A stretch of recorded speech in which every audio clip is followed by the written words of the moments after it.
right, let's do a cheers to the Sobeys and Safeway Liquid Beer for the podcast. We ride again. I love you guys. Careful, that takes hot.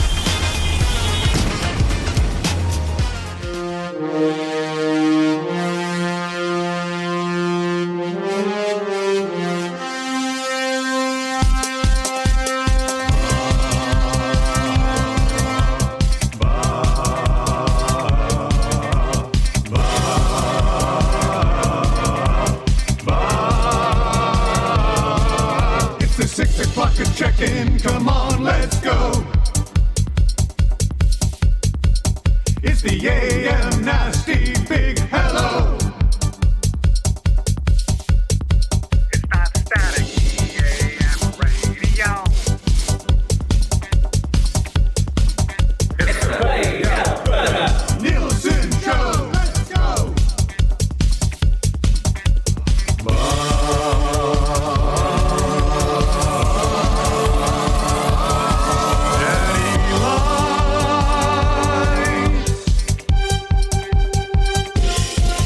Everybody tune in, even my wife. Mommy likes too. And those Macromella intros are cutting like a knife. Hey, it's Mitch texting in, he's your dealer for life. Let's crack at 6 o'clock and log in with some sirloin bites.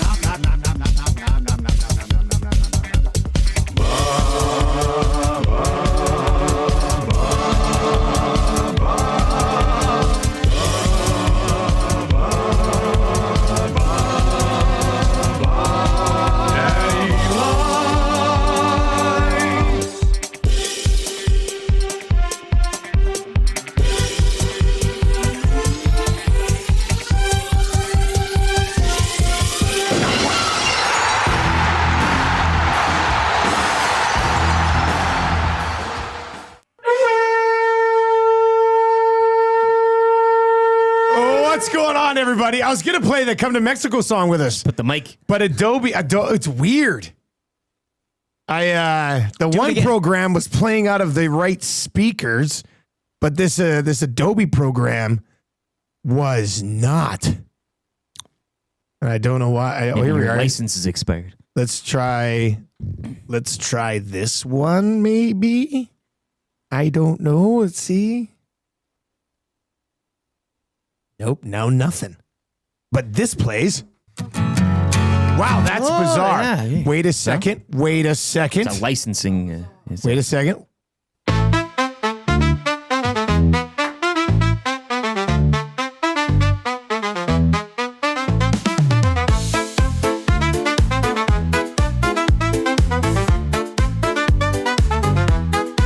It's time to get away for a little fun and play. So fly and stay with the AF Nasty. Come to Mexico for a lot of fun. Come to Mexico for a little sun. Come to Mexico to get some rest. Come to Mexico, it's gonna be the best. Is that the one that we liked? Or is that like a secondary? I like it. I mean, that's not bad. Let me see what this Is there one better? was. I don't know. There's a couple. I think this was the one. This was the one.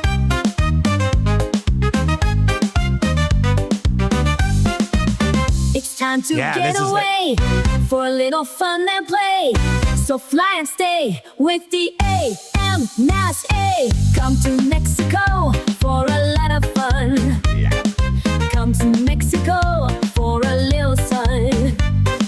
Come to Mexico to get some rest. Come to Mexico, it's gonna be the best. It's time to get away for a little fun and play. So fly and stay with the AM Nasty. Come to Mexico for a lot of fun. That's what I'm talking about. That's what I'm talking about. What's going on, everybody? It is the Nielson Show. You're so excited. You're so excited. Where are those big hats? We get those big hats. Yeah. Oh, we should have Phrase those on worth when you were gone. Of course, he did. You The look whole like show? a temporary worker. Yeah, that would make sense. That would make sense. We're going to Mexico February 22nd. You're coming with. If you get the trip in time, it's less than $2,500. 5-star, Planet Hollywood, Cancun. Everybody raves about this resort. Catamaran. Trip is over 80% sold out. 780-970-4834. We are going to have the option to golf, additional cost. We are going to have a chance to the catamaran, additional cost, but a booze cruise on the ocean. How about Grumpy Cat at the golf tournament? He said, "You like fishing?"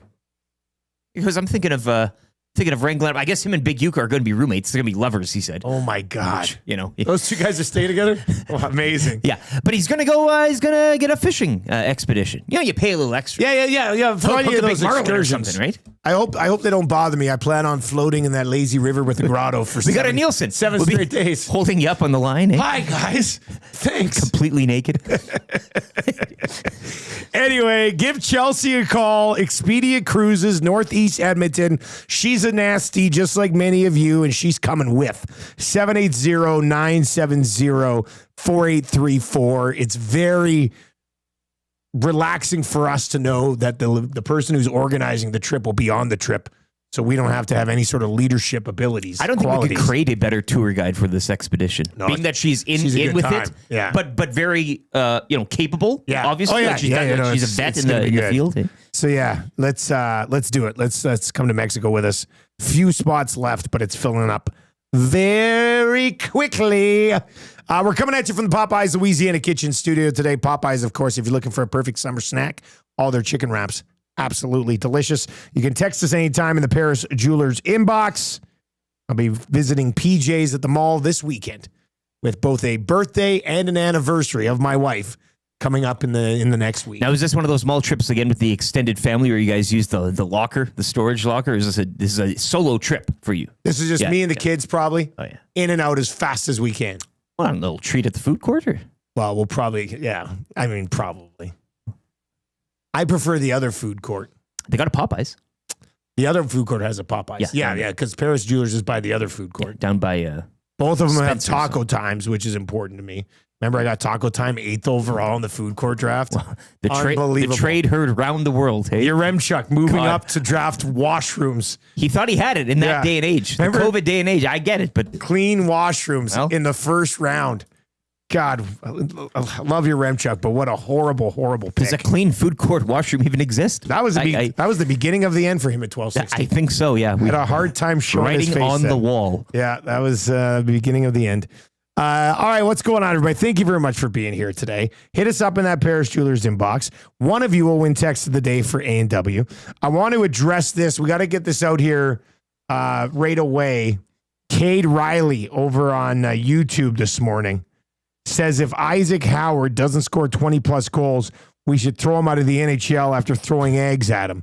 And I have to say, the disrespect of calling Ike Howard Ike Howard. Yeah, where you come off. It knows no means. Check yourself. What are we doing? Look, are we taking this show seriously or not? Also, if he doesn't score 20 from BPs will give us a stake in the franchise. Yeah, exactly. I'll give you called me up last night. 2% of all Boston pizzas if Ike Howard doesn't score 45 as a rookie.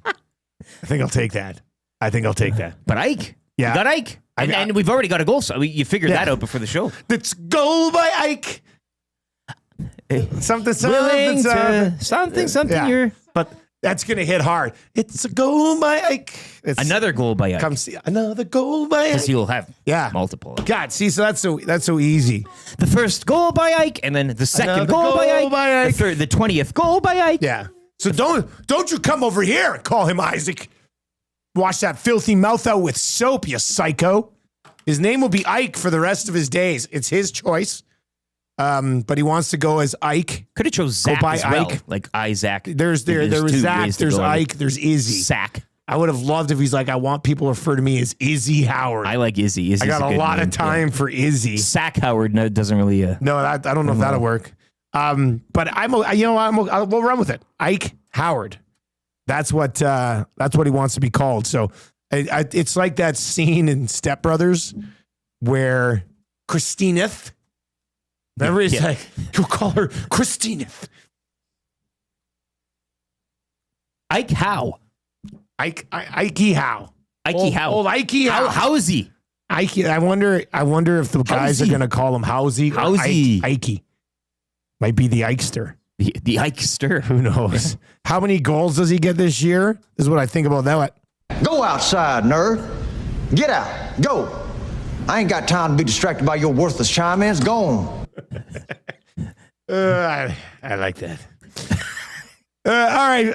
You know what else I like? So before the show today, Eric and I, how long did we spend talking CFL season-long fantasy? Well, hey, you're welcome. Yeah, because I had 2 Alouettes. You're like, I'm rolling in. Yeah, I was you're like, all en français with your lineup. And I was like, oh, don't worry about it. I'm starting Snead and Rambo. And you go, Montreal's on a bye. I was like, God, you're right. They are at a bye. it's a killer week 6. Oh, man. For a lot of people. Yourself, Iwonic. This would be a good thing if once we realize, like once other people get to start playing season-long fantasy, and we're going to have the commissioner of the league on today, I'm going to say just put it right at the top of the website, season-long fantasy, click here, sign up your league, play. But to get through the 3, like a third of the league is on bye this week. It's an ultimate challenge for fantasy. And I just picked up Keandre Smith, who's like the 4th or 5th option in Hamilton. And you looked at me like you wanted to take me upstairs. Yeah. And I'm like, don't ever say that name and give me that look again. I'm like, I'm looking at our waiver wire. It's not as deep as yours because we're in a more legitimate 6-man league. Well, I sit there and I went like this. I went, Keandre Smith. like, I'm so dirty.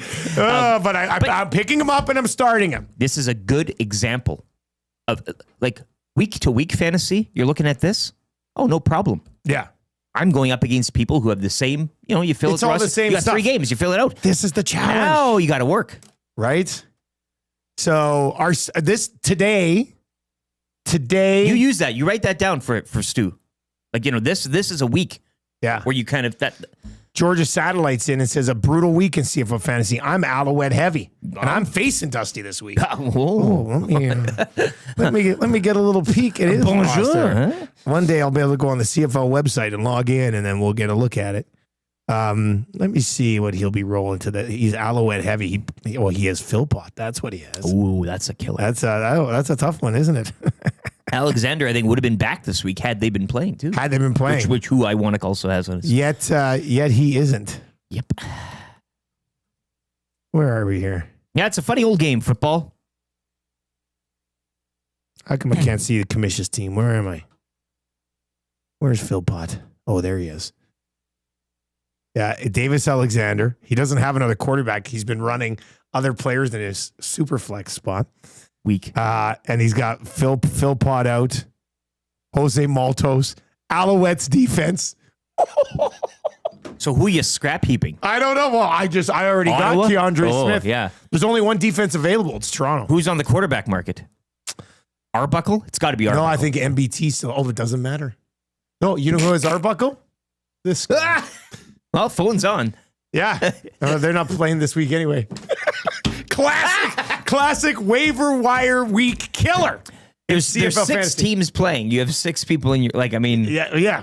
It's tough. you're screwed. It's hard. It's tough. Yeah. It's tough. As Kenny Holland once said, Yeah. it's hard. It's hard. Anyway, today could be one of the most monumental days in the process of us pushing for season-long CFL fantasy. It's a hell of an example. I've started this conversation with the commish a couple weeks ago over some tendies at Elephant and Castle. And his right-hand man. And his right-hand man, Really kind Lucas. of worked in there. Lucas, you got to plant the seed Sure, yeah. at the lower levels. But today we're going to have a chance to chat with him, explain it, talk about the drama of a 3-bye week. And today's a big day. Today's a big day for season-long fantasy. So we're looking forward Great to timing. that. It's It's- especially this with is- the conversation here we're having. God. Let's lay out the show for you today. We'll have your morning announcements. We will have off-season. What off-season? What off-season? What off-season indeed with yesterday. Wow. I mean, that's... Yeah, yesterday was big. They got a guy, when he was in Tampa, he was Isaac. Now he's Ike. Yeah. And here's what we're going to do today. We had a lightning insider on yesterday. For Yeah, I mean, in the 6 o'clock hour. What is this? Off-season? What was What yesterday? God, we're just a couple of guys that want to start focusing on the bird draft a little bit more. Yeah. Well, speaking of birds. Well, we will on get diamond. to the bird draft here. Yeah. Well, Them too. yeah. Them too. No. I told you, don't get overly excited about these You've guys. been saying it. Everybody's punch drunk here at the Jays. And I you're know. like, let's temper the expectation a bit. I'm going to AA. Yeah. Trade deadline. I'm sober as hell. They're sellers. I got a chip. And I'm just like, no, we can't buy into this just yet. Move Springer while the price is high. Exactly. Anyway, for off season, what off season? And this is for all the Oilers nerds out there. Go outside, nerd. Get out. Go. I ain't got time to be distracted by your worthless chime-ins. Go on. We're going to be taking a look at, what'd you say, 4,300 line combinations? Give or take. Okay. If you include Philp and Kappen. You'll be ranking them all. Nope. Today, what we're going to do is take a look at a little experiment that I like to call 4 veteran centers. What does this lineup look like if they go McDavid, Draisaitl, Nuge, Henrique? Dun, dun, dun, dun. If that doesn't get you a little aroused, an Oilers fan, what will? The Hero Shrew has the strongest spine relative to its body size among all mammals. So this would be the Hero Shrew lineup. Yeah, yeah. So that's a hell of a spine. So that's like a regular shrew, but bigger or something? Great posture. All your discs are lined up. Yeah. No nerve vertebrae There's damage. no slouching with this lineup. Not at all. You are straight as an arrow. All right. It's the Hero Shrew lineup. And we'll give that for you just after 6:30 with off-season. What off-season? And then 2 of the most prominent figures in the Canadian Football League will join us in the 7 o'clock hour. CFL Commissioner Stewart Johnston and guy who attends the game with his parents, Reid Wilkins. And also runs a weekly, what do you call it? Pick 'em pool. I guess. So I'm going to pull back the curtain. People were talking about that at the tournament. Are you in Reid's? I Reid's, said, no, yeah. I can't. Yeah, well, I am. You would love it. I know. I can't. I hate committing. The F1 Fantasy League is a prime example of my non-committal. If I technically wasn't Reid's boss and a good friend, he might have kicked me out of the league. Because he messaged us 2 weeks ago and said, if you haven't paid your entry fee See, yet, this is what I can't. I might have to remove you from the league. And I'm very slow. And Nielsen always pays his debts. Eventually. Sometimes. And Nielsen eventually pays his debt. Sometimes they're a little delayed. So knowing I was going to have him on today and knowing that he brought it up with my dad at the golf tournament that He I still didn't. Yes, he did. Did I not tell you this? This is like you going past Lucas and going straight to the commission. Yes. Like you know what? You know what I think he was trying to do? I think he was trying to have my dad, who handles all of our payroll, take $50 off my paycheck and put it on Reid's. He's putting on the squeeze. Yeah. So dad goes to me, he goes, and you got to pay Reid. I said, come on, man. I do this at my own pace. So last night I did e-transfer Reid's CFL pool, $50. Okay. And did he accept? now I only did because I am like top 7 right now. If I was at the bottom, I'd be like, hey, Reid, fun pool, but I'm too busy. Yeah, I'm out.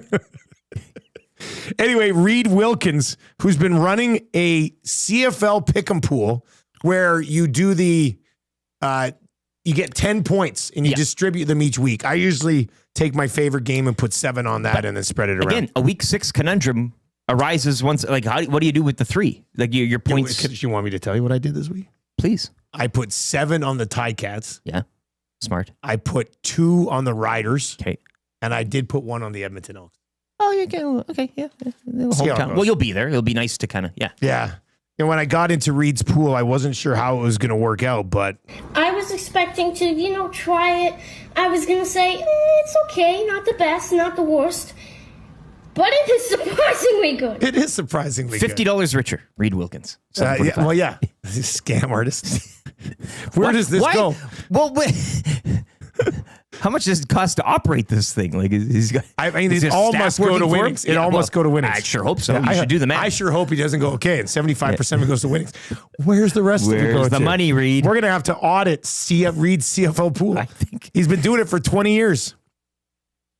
Kevin Bandel yesterday told me that it brought him and his dad closer together. it's a great story. Yeah. That's a CFL story. But you should get HR Daddy on this. If he's going to use him against you, flip the table. Yeah, what do you think about this? What do you mean, get HR Daddy in the league? No, find out where the money's going. Oh, If you know, yeah, that's true. He does love. you've sent the snooping 50, but to around. where? Look at all of my questions for the commish. This guy doesn't know what he's getting And then into. on the other backside too, you got Oh, that's just the next page. Yeah. Play Alberta early bird bet of the day. Blue Jays. Killed us yesterday. 2-1. There's that run differential again. Like they are just Man. Chance to tie the franchise record and you lose 2-1 to the White Sox. Jeff Passan though, top moves. He's got all the contenders and what they need. I you know what? I read that today. Yeah, Mitch Keller, anyone? Pirates pitcher. It totally goes against what Keegan Matheson said yesterday when he said all they should do is put everything into one big bat. Just a star. So I don't like know. where I he's don't going. know who to believe. Yeah, well, he's an anymore. author. Yeah. I got beef at 7:30 today. I feel like we'll have some beefs today, eh? If you have a beef, text it in. 780-218-9999. You've already said a few PJ's inbox. involving Reid's league. Yeah, I mean, I guess I don't want to be all beefy right before we bring him on. It's a beefy show. Reid Wilkins is going to join us. Kind of easy trivia. 3 questions too many. At 8:30 today, we'll get fired up for Gemco fireplaces. And then Scalding Hot Takes.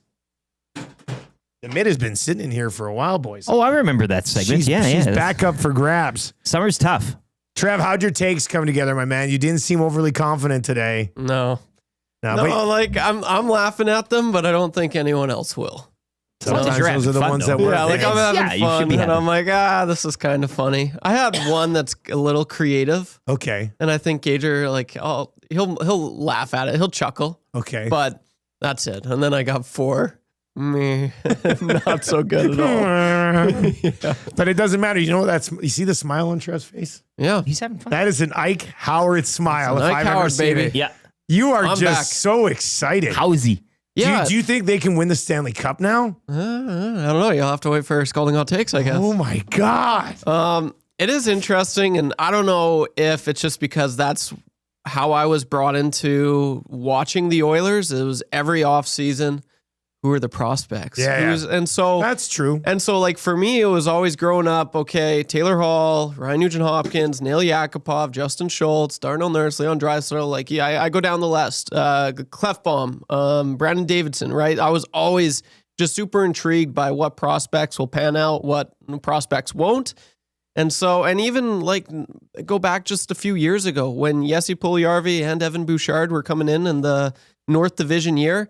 That year, those players I was most intrigued to watch. It wasn't the vets, it wasn't McDavid. I really love, the up and comers. So yeah, I'm super intrigued to see what this guy can do, and it's going to be a monster season. I'm telling you now. Jeez, monster season. He's going to have a monster season. No, I'm telling you. Or we're going to look back. A monster season. Surveyor Brett, where are you? God, yeah. Surveyor Brett, put it in this the thing in phone. the phone. Okay, so what is a monster season, though? I think, a monster season. Don't say for- 30. Don't say 30. I'd say 60 points. Wow. Yeah. I think he's already. Okay. I'm big on him. Okay. You buy us Boston pizza I for said a year. Holloway was going to have. I get the upwards of- Boston pizza you wing from Tony for a year. Oh, the part. I want you to transfer Yeah. me your year-long BP. We Yeah. already know the Thomas thing won't hit. When you get that bet, yeah, you got to. I am on the record of saying that Holloway was going to have upwards of 60 points this year, and he did. So I was correct there. So you know what? And sometimes you think with your heart. Sometimes you think with your head. I'm thinking with my heart a little bit, but sometimes thinking with your heart pays off. You can be right I sometimes. think you're thinking with something else, judging by your excitement here. All the blood's flowing happen, downward. Oilers A fans. monster You should season be loading. pumped. This guy is legit. Holy Watch his smokes. highlights. Man, you are very fired up. If you watch David Tomasek's highlights and then watch this guy's highlights, you're gonna be like, oh, okay, this guy's far better. It's Well, he's definitely far better. night and day He's a difference. 21-year-old who's a Comparable. first-round pick. Thomas Six But he been wasn't- playing in Europe for 10 years. I know, but he was playing with pros, So it's just sweet watching what his shot, blue line wristers going in, bar down. Well, that's probably because they're college goalies who aren't going to go anywhere. but he's got matter. his shot's NHL ready. It is. I would agree with that. Yes. And actually, I think he's going to have a good year. I'm just so stunned by Monster year, baby. So quick update here. Play Alberta, who's the title sponsor of Edmonton Sports Talk. We got Ike Futures. No, well, they do have Calder odds up. And yes, around midnight, this is my life. It was like midnight last night. I'm browsing around on the Play Alberta app. Walking through the casino? Yeah, I click on I click on the NHL tab. NHL Awards, Calder Trophy. And Ike Howard is not on there, and they've got like 40 dudes on there right now. So I messaged them. Well, we do have Mr. Calder in the room. I messaged them last night, and I said, boys, we're going to need Ike Howard up on this list here because I know the city. Like, Trev is going to go to that Get Cash store across the street and be like, listen, I need $5,000 cash right now for an Ike Howard. Sure, Reid could lend you some.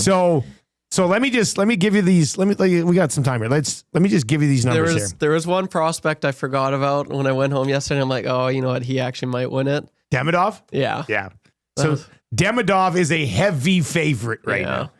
Demidov in Montreal's plus 240. Next on the list, Alexander Nikishin, 9-1. Is that the defenseman Carolina guy? Yeah. I don't. Ryan Leonard in Washington, 12-1. Sergei Makarov. Calgary. Perrick's gonna. Yeah, Perrick's 12-1. Jimmy Snuggerud. That's a young gun. 14-1.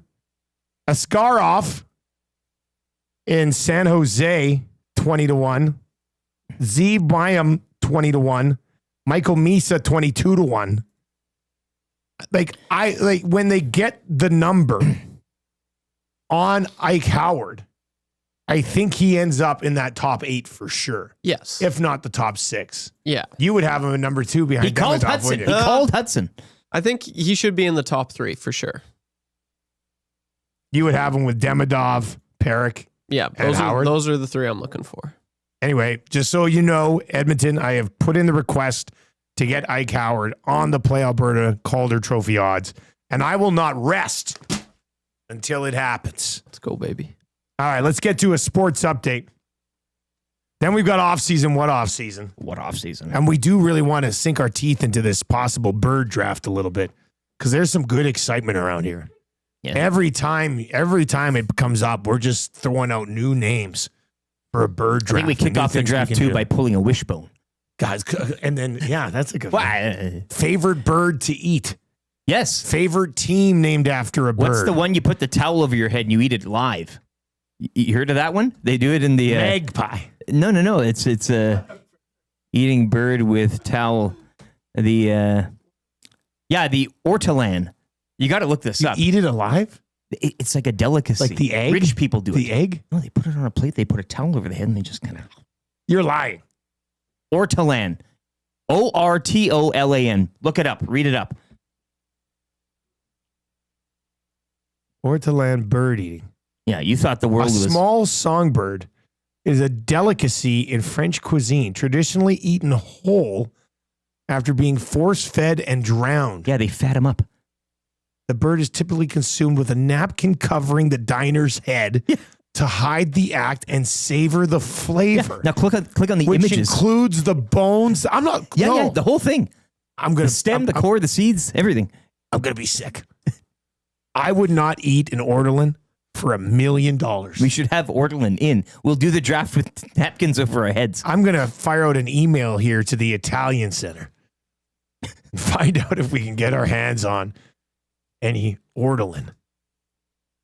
I got to go to Millwoods Meats and get... Oh, my God. Yeah, it's... Oh, my God, dude. Why do you have to bring this up today? Hey? Well, 6 o'clock hour. When we have the commissioner on a day when we're focused on... continuing to establish CFL season-long fantasy. Stuart, how do you like your ortolan prepared? That is bloody disgusting. Okay. It is. Oh, my God. Blood, guts, the whole bit. Ugh, I'm not kidding. I feel a little bit nauseous.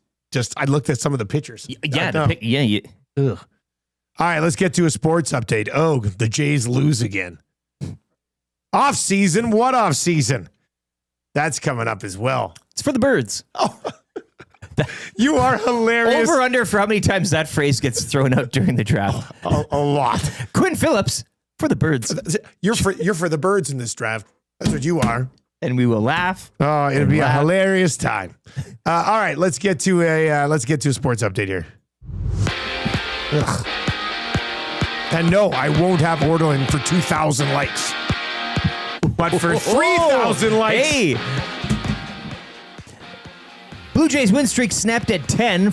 They suffer a 2-1 loss to the White Sox, concluding that series from Chicago. Also, the Yankees topping the Mariners 9-6, which means the Jays are now 2.5 up on the Yankees for tops in the AL East. Toronto have the day off. They will visit the Athletics tomorrow to kick off a 3-game set. Locally, the Riverhawks beat the Bells 5-4. Hawks now just 1 game back of Bellingham for first in the division. Eating ortolan is illegal in the United States. Unless you find a den. One of those like ortolan dens. You gotta. That series concludes tonight from Bellingham. Cactus Rats, they fall to the Giants 7-5 up in Fort McMurray. They're back on the diamond tonight, visiting the Lethbridge Bulls. And hashtag Association City, Devin Booker agreeing a 2-year, $145 million max extension with the Suns. It becomes the highest annual extension salary in league history. Coming up next, off-season. What off-season? As Hour 1 of the Nielson Show continues here on Edmonton Sports Talk.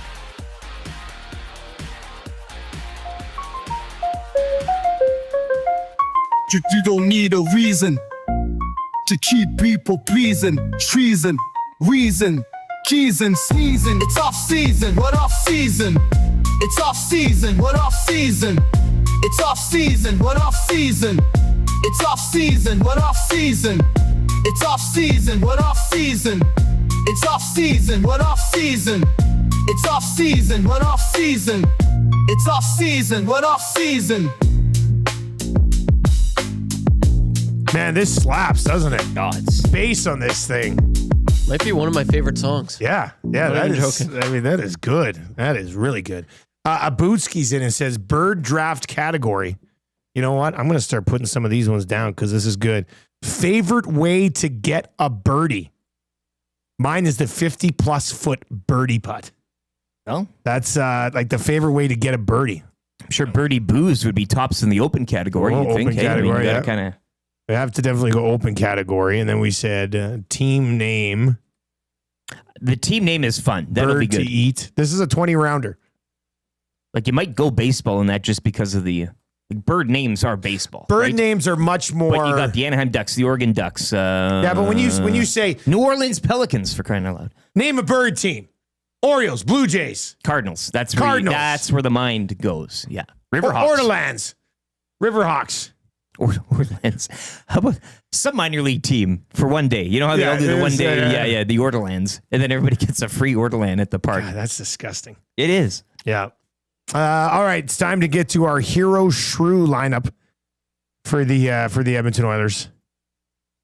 Once again, the hero shrew, the strongest spine of any animal. Yeah, relative to the body size. So, I mean, it's not a big mammal, but I mean, given the fact that its size. Do people eat it under a napkin? Well, you probably could find a country out there that offers it to you. But yeah, the hero shrew's vertebrae are flattened and have unique interlocking projections, essentially creating a rigid bony column along its back. So the interlocking projections, I look at a lot of these guys can both play wing and center, right? Like this is a spine that.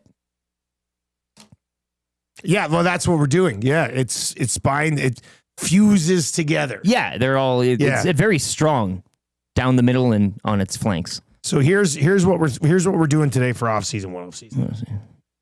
What does the Oilers lineup look like with Nuge and Henrique as your third and fourth line centers? Too expensive. Well, I saw RCN tweeted at me. He was like, "You can't be paying. Like you're paying these guys. You're paying them. You're paying them." You're And assuming they're Henrique 12 is still forwards. part of this opening night lineup. I think he will be. Okay. Could be wrong. I've been wrong before. Ooh, look at this. Daily Faceoff has, well, they still call him Isaac Howard. I would think a legitimate hockey website would already know that his name is Ike. But anyway, Ike Howard with McDavid and Hyman on the top line over at Daily Faceoff. Mangiapane with Draisaitl and Podkolzin. If you Google Ike Howard, it takes you right to him. So they figured. Actually, you know what? They have the 4 center lineup right there, right now, over on Daily Faceoff. Anyway, so what does this look like? Let's do this together as a group. Let's do this together as listeners chiming in. Trev, be ready here. 780-218-9999. If Nuge and Henrique are your third and fourth line centers, what is going on with the wings, and can this team maybe finally run 4 guys we've been down waiting the for middle? it. Connor McDavid plays with Hyman. And You're going Hyman, are you? Trev, you want your boy up there? Monster season loading? Howsy. What else would you do? I would actually I think I'd have Frederick up there. Whoa. I'd be curious to see what that looks like. Let's do it. Let's do it. Well, there's no wrong answers This is here. the hero It's one of the shrew 4,000 possibilities. Okay. Yeah. I like this. This is different. It is different. You're burying Mangiapane, aren't you? This is No. I just, You know what? No. You love Howard and you hate Mangiapane. No. I see where this is going. See, I like Howard with McDavid, but just for the sake of Leon finally, maybe having a winger, that's why. I just want to see what that looks like. If it doesn't pan out, then he's getting shot up to the first line with Connor. Okay. So Frederick, McDavid, Hyman, Draisaitl with Mangiapane Yeah. and Howard. Okay. Howard, let's go Howard left side. Mangiapane on the right side. And then the options left for Nuge would be Savoy, Yep. Podkolzin, I've got Kapanen, Yeah. Janmark. This is tough. Savoy's there for sure. Yeah, it's We know got to be that. Savoy, Nuge. And I'm just going off of players that Nuge has had somewhat success off of in the last 2 years I can think of as when he centered Klim Kostin and Janmark.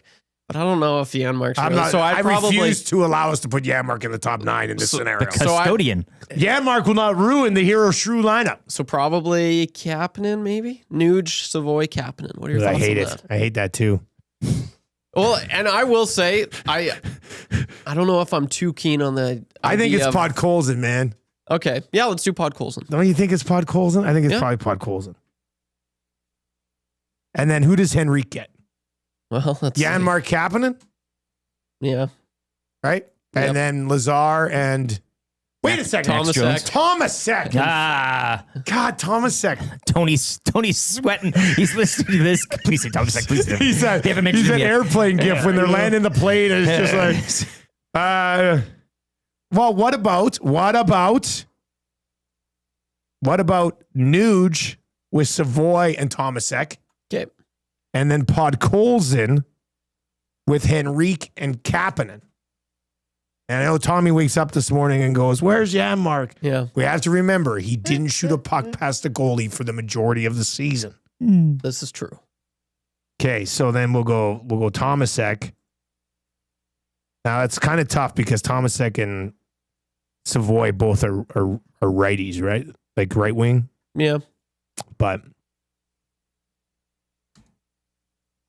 it's not bad. That's a pretty good top 9 if Thomasek is that in any way legitimate. But you also have to add in brackets subject to change, winky face emoji. Yeah. It's so soft. It's like when Shaggy always tweets out my sense. But it's like, just say you know what's going on here, man. Things could change. Wink. Haggard Prospector says Pods being on the 4th line gives me hope that this team improved in the offseason. Well, think about it. If we're sitting here going, Janmark's going to be healthy scratched in our lineup, then yeah, maybe they are improved.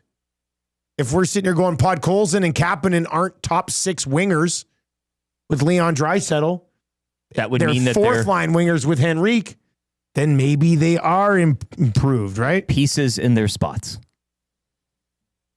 780-218-9999.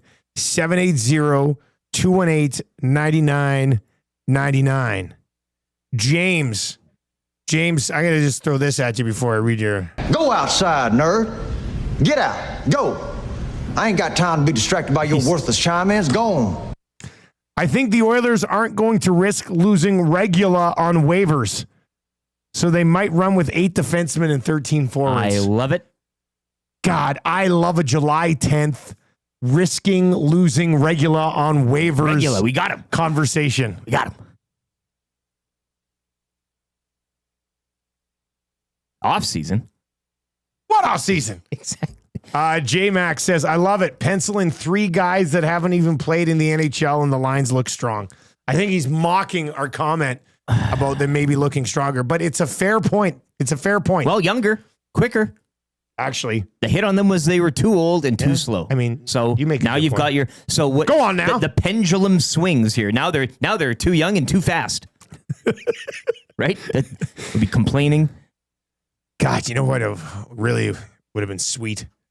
Holloway centering Savoy and Howard on a kid line. That's not a even, modern day kid line. Of all the 4,000 possibilities, you can't have that in there because it's not real anymore. Don't look back. Drad996 says Henrique will be dealt. I mean, I'm not going to sit here and say 100% no, but he does have trade protection. So if he wants to be an Edmonton Oiler, he will be an Edmonton Oiler. But you can ask him. Right, Stan? Can ask. Well, he did. You can ask again. I'm going to... times change. Maybe I'm going to revisit this. James is adding there, I think Savoy and Howard could start in the AHL and the lines are already improved. No, I don't think that would be the case. I might end up saying this every single day during the summer. Mostly for myself, just to remind myself, and probably Trev over there who's penciling in Howard for a monster season. I would love to see your victory lap on this though, Trev. Like you're rolling in late April. He's battling with Demidov for the Calder. He's got 62 points. Your mustache is just illustrious at the time. I want that for you. Well, it's going to happen. I want that. So you're lucky. Your level of confidence is through the roof right now. I see. I know a player when I see one, Dusty. I'm telling you, this guy's legit. Okay, now so legit that you're talking PP1. PP1, yes. When though? Next year? This upcoming season. Yeah. Well, Ike Howard on PP1. So there's a few things that go into this, but just listen to the oil stream is when I got the idea yesterday. Okay. When you brought Thanks for listening. Yeah, because when you said, Trev said he's going to score 30, like I don't know, he's going to have to be on PP1. And then I was like, that's a good point. Yeah, that's a good point. And then Tommy was like, well, you got to remember, Zach Hyman, he might not be ready to go. And so why not give a young up-and-comer with a lethal shot on the power play? Why not? David Tomasek. No. Ike Howard. I'm telling you. So he's got, just looking from what I've seen on the highlights, he's actually slotted where they usually have him at... where Nuge is? No, actually where Leon is. Like he's got a wicked 1T. So you don't have him there. But if you have him where Nuge is, I mean, there's so many goals that he was just ripping in from that spot. And if you've got Bouch, okay, do I look at Leon? Do I look at Ike Howard? It's a lot more options you have. It's a lot more, I feel like this year, a lot of people can say that the Oilers power play, even though it was still pretty successful and most teams would, die for a power play. But I mean, it was a down year to their standards. So, well, why? Well, they were kind of going to Connor Leon, like every single time. And it was very predictable. And so you get a new look, you get a few new options. I don't know, man. I have time for it. I really do. I think he's going to surprise a lot of people. Bones is in and says, Trev could be the head scout for the Oilers right now. And I've always wanted to. It's always been. Hernan calling plays for the Elks, Trev scouting for the hockey team. Yeah. We got it all covered here. I'm telling you, like drafts is like what I grew up on. Go outside, nerd. Get out. Go. I ain't got time to be distracted by your worthless chime-ins. Go on. I ain't got time to be distracted by your worthless chime-ins. I'm done. Okay, I'm fine. Go on. Get out. No, I like, look, I think he'll eventually be on a power play with McDavid and Draisaitl. I would agree with that. Right away? Oh, man. Gonna happen. But, like, can I just splash a little water on your face in the Howard conversation? Do it. If this guy was as good as you're saying he is, don't you think Tampa would? Why would Tampa have not just been like, you know what, man, you want to come to the NHL? You can come to the NHL. Yeah. Right? They pissed him off by saying, hey, we're going to give you a bit of time in the American Hockey. They're not a very smart team. organization. And that is, I was thinking. So that I'm just asking. I mean, but I'm just asking. It's kind of like a trickle down effect. They do that for one prospect, and then he gets the special treatment. Oh, well, why can't I get it? Why can't I get it? So maybe that's the only thing I was looking at, is if they let him kind of, negotiate. He's a rookie. He hasn't even played a game. Like, that kind of makes the management look weak.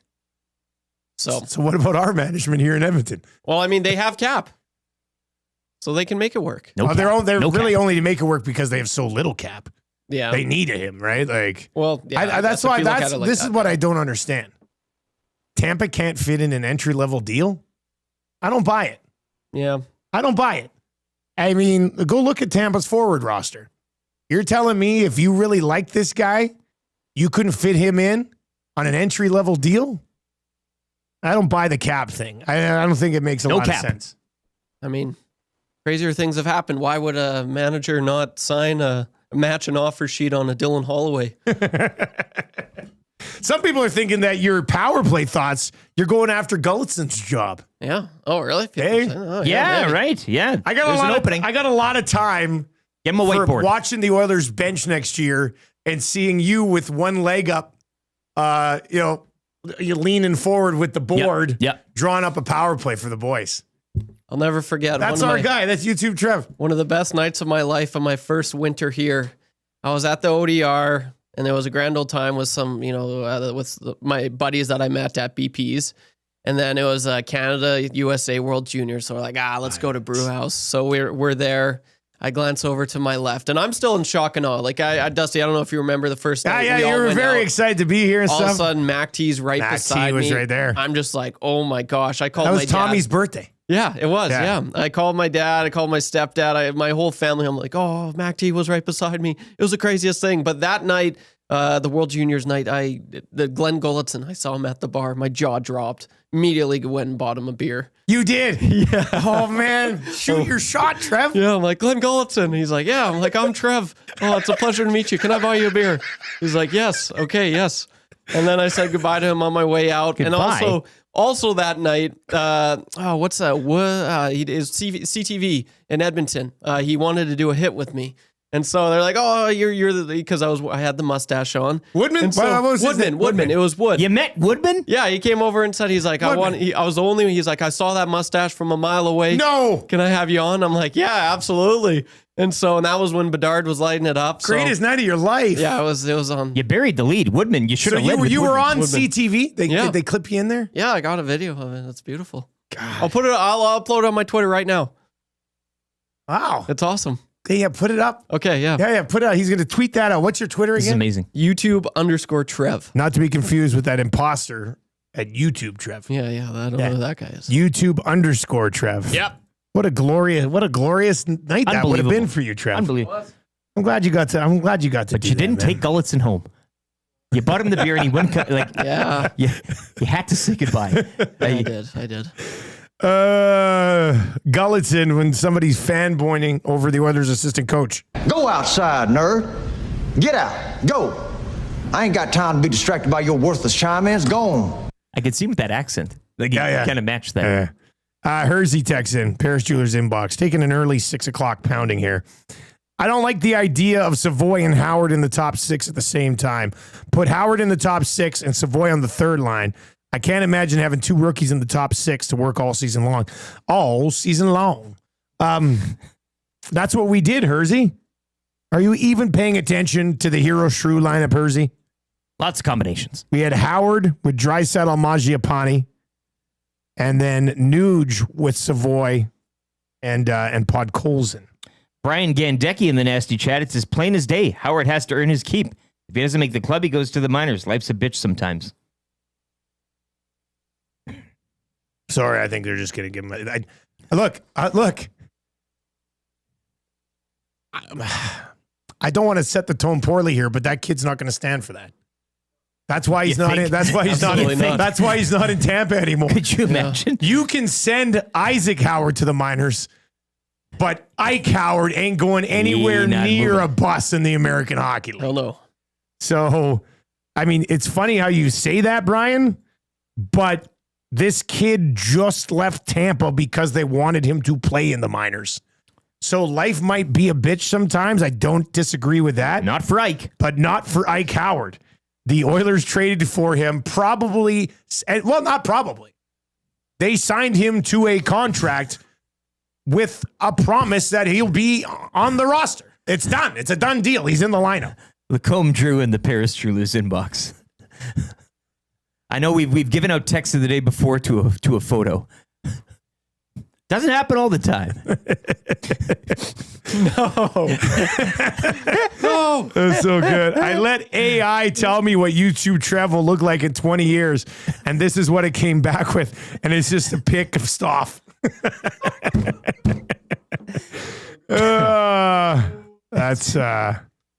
That's funny. Just lastly, I've been thinking a long time. Like, I want to get a new jersey. And I've like, do I want to get Boosh? Tomasek. You are just so in. I love it. Yeah, I'm getting Howard immediately. Really? Yes, as soon as I can. I want an away Howard jersey. Okay. White? Yeah. I don't have any white. Brave. Yeah. I like the white look. I do. It's a good look, but when you're out drinking, you can nacho cheese. Most of his beers are being sent to Glenn Gulletson. Yeah. So it doesn't even matter. Buying gully beers. All right, so you know where you can go for that jersey. The Cooks and Elves at Pro-Am Sports. Those guys will take care of you. They probably already get Ike's on the rack. Yeah, I'm pretty sure Jack's telling Ken right now, you don't get vacation this summer. We're just making Howard jerseys. And you could probably get the over again. 26 Stanley Cup patch on it too, if you want, right? Yeah, don't wait. Yeah, that's not as bad as a tattoo. No. What they say? What number is he going to wear? Is he wearing 53? Who's wearing 53? I thought I saw somebody who was wearing Jeff Skinner's 53. Wait, what was Stetcher? Was he not 50? Oh, yeah, no. Oh, Skinner's 53. Yeah. And I thought I saw yesterday on Twitter that in somebody's going to wear 53. Should give him 81. In college, he's 22. So that's Savoy's number. Oh, yeah. Does Howard give Savoy a car? Maybe. To get the number. I thought I saw yesterday. Yeah, there was a lot of number talk. There's a ton of number talk. Who gave his? Oh, he wore a number, and now he's giving it up for a vet. Oh, yeah. Here? Yep. Yeah, Howard is going to wear 53, I believe. I think that's what I saw yesterday. I like 22 more. Was it Philp? What was Philp wearing? He's giving it up to... I'll have to check. Does anybody know the numbers? 55. That's what he should wear. Get away from me, nerd. Holloway, H-O. You could... Howard. If you could repurpose your Holloway jerseys and just... All right, so there you go. There you go, Trev. White Oilers 53 jersey, Howard. With the A on it. And Jack, A on one print side. that today. Trev will be by this afternoon. Get his hands on an Ike Howard jersey. All right, 7-8. Is that the Woodman video? I'm calling it Are you posting the Woodman video right now? The Woodman video. You should tag him too. The Woodman tape. Get it up online. YouTube_Trev is where you're going to be able to find that. But this was a fun off season. What off season? It started with us, the Hero Shrew lineup, which is a strong spine down the middle. Trev wants to see Frederick on McDavid's wing with Hyman. Mangiapane with Ike Howard. Nuge with Savoy and Podkolzin. And then Nuge with Savoy and Tomasek. It's kind of some wishful Tomasek thinking. And then Podkolzin, Henrique, and Kapanen. Two of those guys were on your second line for most of last season.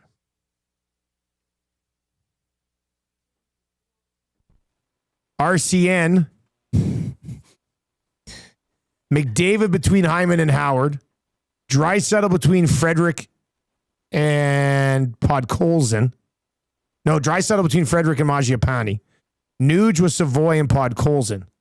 Lazar, Philp, and Kapanen. He's trading Henrique. Yeah. Or he's healthy scratching him. He's not having it.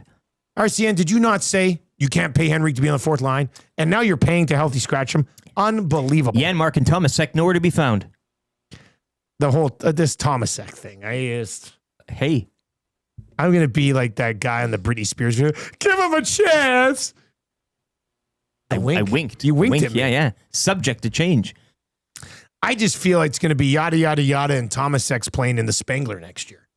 Him and Puljujärvi on a line? Huh. Oh, yeah. I'm dead. Yeah. I'm dead.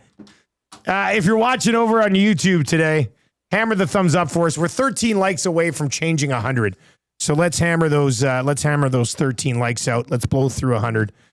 Easy E says Pod Colson 30 goals this year. There we go. God. The offseason can't end quick enough. We're in the dog days, baby. I think by the time we wrap up August, every single forward by somebody would have been projected for 30 plus. goals. Yeah, they're all getting it. Yeah, the Oilers are going to win games on average by 3.5 goal differential. Haven't even got to the goaltending yet. And we're kind of just skipping over that part this year, eh? Look, forwards, that was the issue. Don't worry about the goalies. They'll be fine. They fixed it. Schwartz is gone. Yeah, Skinner's going to win the Vezina this year. All right, hour number 2 looks like this. CFL Commissioner Stewart Johnston's going to join us. He just did his listening tour of the country. We didn't get the shirts made. We wanted to. The listening tour shirts? The Radically Canadian Summer of Stewart with the tour. shirt on the back. Yeah. Would have been fun. But anyway, I want to know, what was the one thing that he kept hearing from market to market? When you're going out and listening to people, hopefully with some positive thoughts on the league, but obviously a lot of people like to bitch about things.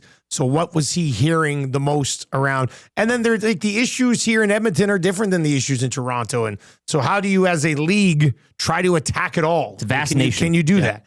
And if he doesn't have CFL season-long fantasy in place by the end of this season, is he even expecting to still have his job next year? I'd like you to incorporate that into every question you ask. Like just and yeah. Also. All right. He's going to join us coming up just after 7. Play Alberta early bird bet of the day. Speaking of the CFL, I got a 6-leg, 3-game teaser that's still just sitting up there waiting for you on our EST specials page at 6-1. And then yesterday on the Lock Shop, Glue Guy and I put together our 4 Alberta parlay, Stamped plus 6.5, Elks to win outright, and Chance Vegan to be the outright winner of the Chucks on Sunday at the Stampede. Milne's hot on the Chucks, eh? Like he hit the Chuck winner last night too.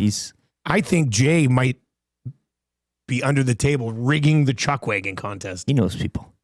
I got beef around 7:30, and Reid Wilkins, who was hounding me for money, he'll join us around 7:45 today. A conch for all you 6 o'clockers. Where's the money? Where's the money, Lebowski? Where's the money, Wilkins? Oh, Wilkins, yeah. Bunny said you're good for it, Lebowski. I'm not Lebowski, man. I'm the dude. Do I look married? The toilet seat's up, man. All right. Stu Johnston's on the way next. Sports update right now for Chelsea at Expedia Cruises, Northeast Edmonton. We are going to Mexico. The trip is almost sold out. Eric's got the number you can contact after the update.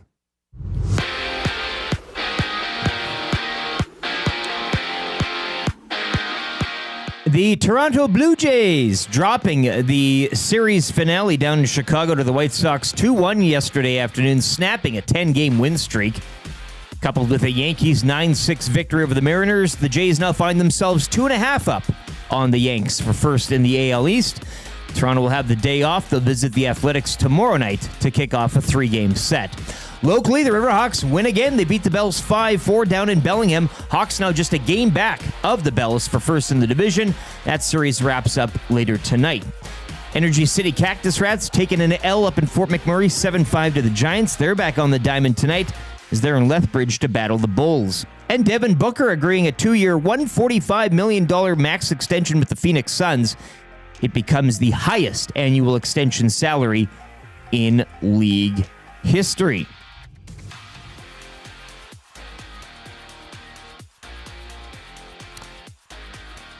Whether you're dreaming of crystal clear waters or exotic destinations, contact Chelsea LaBelle at Expedia Cruises in Northeast Edmonton to start planning your next cruise or vacation destination. Call 780-970-4834.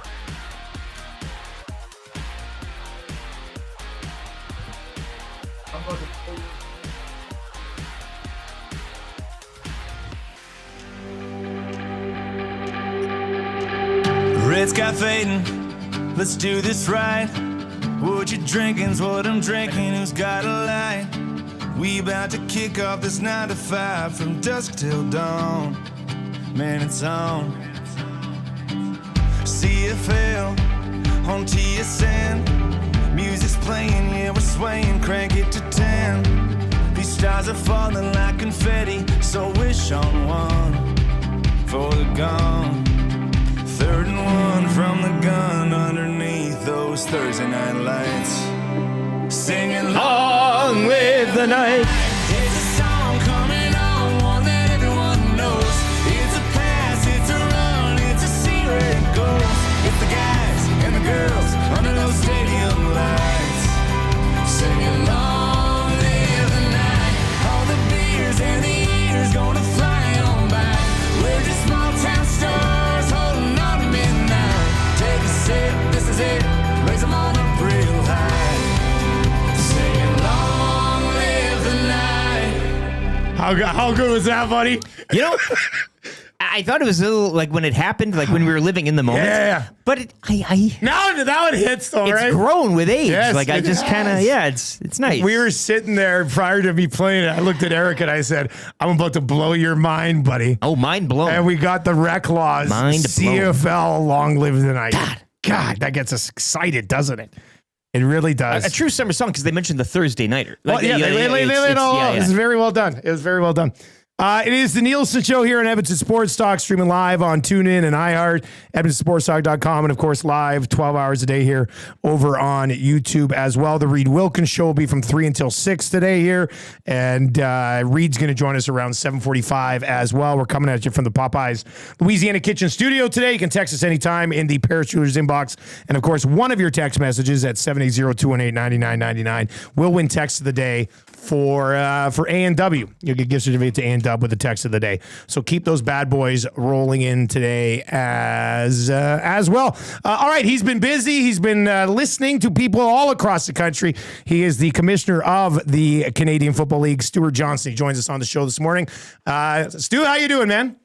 I'm doing great. How are you doing? I'm doing good. You're not in your Stampede gear anymore, eh? I am looking to amortize the use of that cowboy hat. So if there's any occasion you've got for me, I want to get it on again. All right. So you were just in Alberta. You've gone to all 9 markets, right?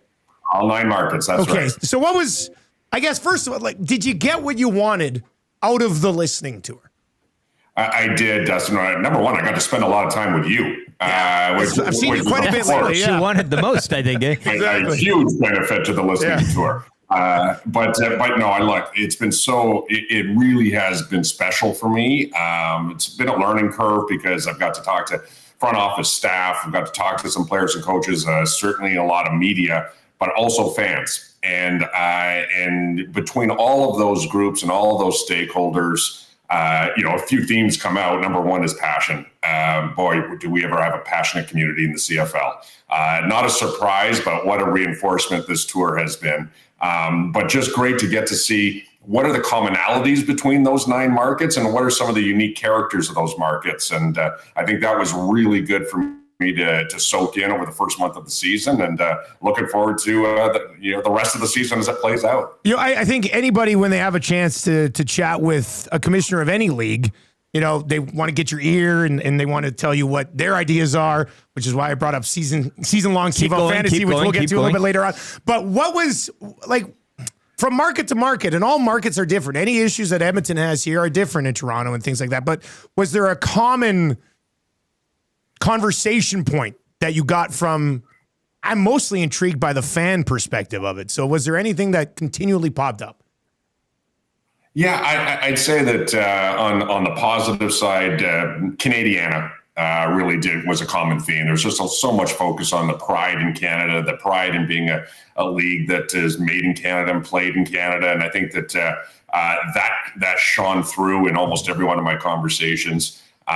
Just as I mentioned off the top, just the incredible passion for not only the club they were supporting, but the league in itself, and a real enthusiasm for growing this game and growing the league and making sure the league is stable and so forth. So I think those were great. I think, boy, certainly I'd been to a number of Thursday night games, and I got some feedback on Thursdays. Okay. Generally not the favorite day of the week to play. Certainly in markets like Regina, where it's a long drive in for many of those fans. So that was something I took away. I just want to. Yeah. That's a TV thing, right? You come from the TV side. Thursday night football that was something that was done for us, right? Like it absolutely. Well, look, both sides of the equation. The league wants four primetime exposures per week, which makes sense. Which makes sense. And of course, as a broadcaster, the fine folks at TSN want to maximize advertising against 4 separate windows and also just 4 primetime nights. It does make sense. And you may have already answered this, I guess, as you were talking about. You've been around the league, both the production side. You've just been a grassroots fan all your life. During this tour, and I guess you don't really find out till you are boots on the ground in these markets, was there anything that kind of jumped out at you and surprised you, or you walked away with maybe, because again, the Canadiana, that's, you go and you feel it and you know it. But was there anything that kind of jumped off the page and made you kind of stay awake, 20 minutes later at night thinking about, or something different that you hadn't already known? I think that, having spent, I've been to many of these markets, many games in the past. Very fortunately for me, they've been often for Grey Cups. And so one of the surprises, or one of the, a newness for me, was experiencing a regular season home game, which is very different than a market hosting a Grey Cup, of course. And as part of that, I got to get a sense of A, the lead into the game, but B, the tailgating. And I think tailgating varied from market to market, but certainly was a focus of each market. When I walked around in Edmonton and got a taste of, and by taste, I mean the literal taste of that I don't know if I've eaten that much meat that quickly in my life. And then Winnipeg, which is more of an organized tailgate by the club, on its grounds. And then, so I think that was one interesting piece to me, was how each market is focused on pre-game activities. And then inside the stadium, it was fascinating to see how different markets have created different social settings, which is certainly very different than how I grew up watching any sport, where I sat in my seat and I watched the game. But now we've got lots of stadiums that are creating really cool social settings, not only for the 20-year-old crowd, but also for the kids area. Again, in Edmonton, that brick area was outstanding for the kids, and pregame, they've got lots of inflatables in different places. That type of celebration in and around the game was interesting to me. Yeah, every time I call a game at Princess Auto Stadium, I just think about flying back out to Winnipeg when I'm not calling a game and going and hanging out in the rum hut. I'm a big rum guy myself, and I'm just like, God, I got to get down to the rum hut at some point. It does look like a good time. So I had one of the questions I wanted to ask you, and I'm kind of adjusted it as we've been listening to you. How challenging is it? But maybe it's not, because I think the current fan base is hopefully pretty happy with the product. But are one of the major challenges for you keeping the current fan base happy, but also changing things enough to attract new fans? I think that is a balance that I and the league and the clubs all need to manage. We have an outstanding product, and we've got a strong fan base that loves the product. Maybe even that fan base has some tweaks that they'd like to see to the game or the on-field product, or even the stadium experience. So we've got to listen to them as well on the tweaks that they've got. And at the same time, Dustin, you and I have talked a lot about entertainment. Yeah. And we are in the entertainment business. And that is on-field product as well as stadium experience, as well as television, radio, and all platforms. So I want to make sure that we are reviewing every decision that we make and every opportunity that's out there and examining what's working in other leagues, and I don't mean just football leagues, to understand, hey, this is a way to get to audiences, expand audiences. We do have an aging fan base, and we do need to fill the pipeline. The intention is not to fill the pipeline at the expense of the current fan base. It's to try and find that balance that you mentioned off the top in between those two. And so we've been running this little business here for a couple of years, and we drive everything to people's phones because people live on their phones. And so I don't want to simplify it by too much, but how much of connecting with the younger fan base is just driving stuff to social media for them, whether it's ticket specials or just great content, which I think a lot of the teams are putting out a ton of great content.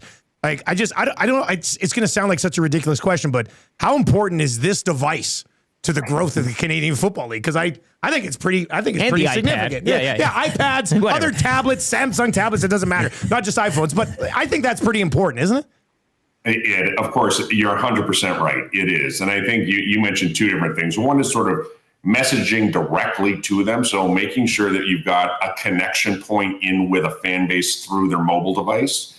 And the league has worked really hard on what we call the marketable fan. And that is engaging with opt-ins on a great fan base that we can now communicate directly to.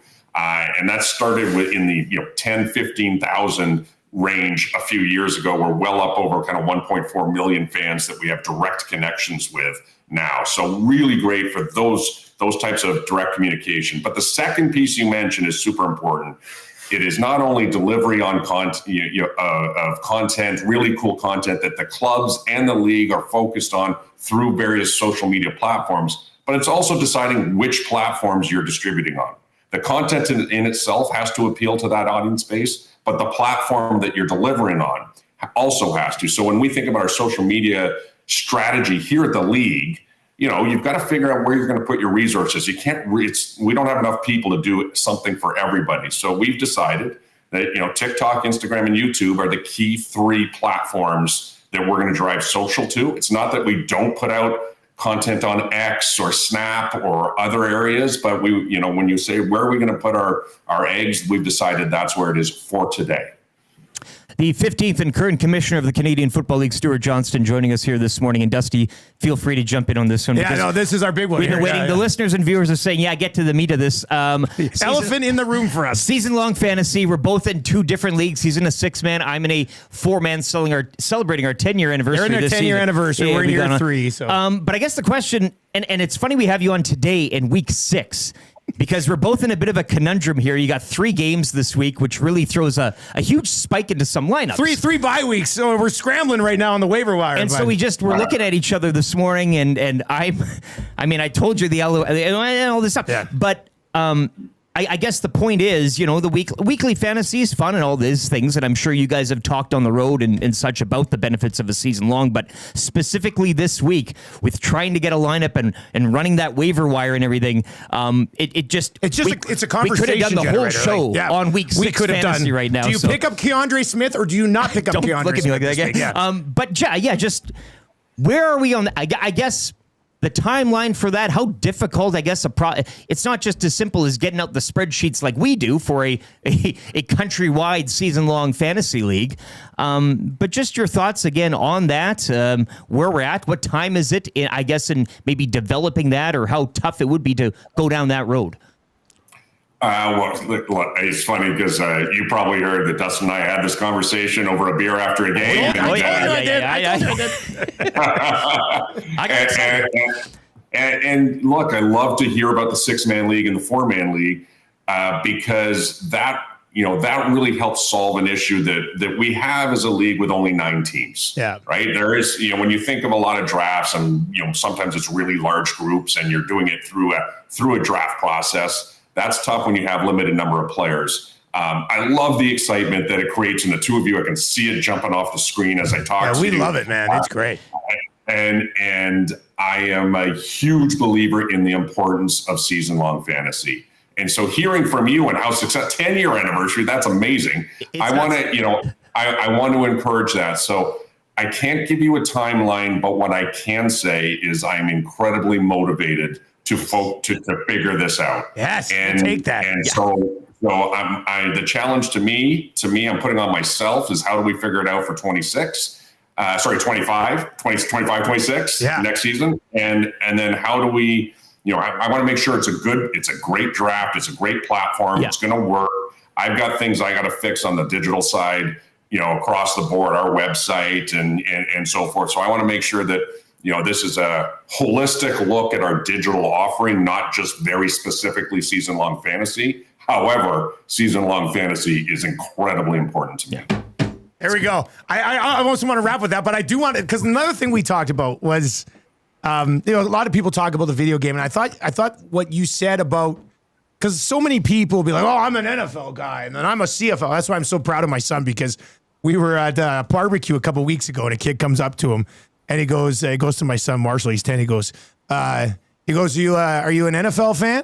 And Marshall goes, I'm more of a CFL guy. I was like, that's my point. But I guess what I want to say is I love both leagues, and it was fantasy and betting that got me into the NFL in my early 20s.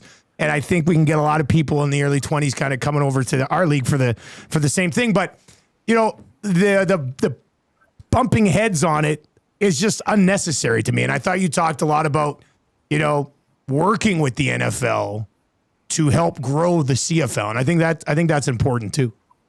I'll start by saying I don't see us as competitors in any way.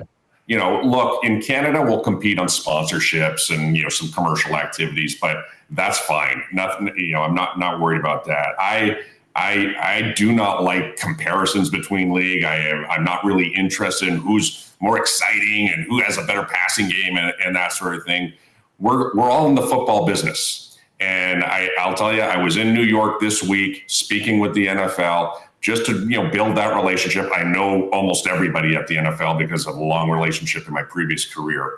I also want to build a relationship with the NBA and MLS and NASCAR. All of these products are important. I want to make sure we're connected in. That's the type of company I want our league to keep.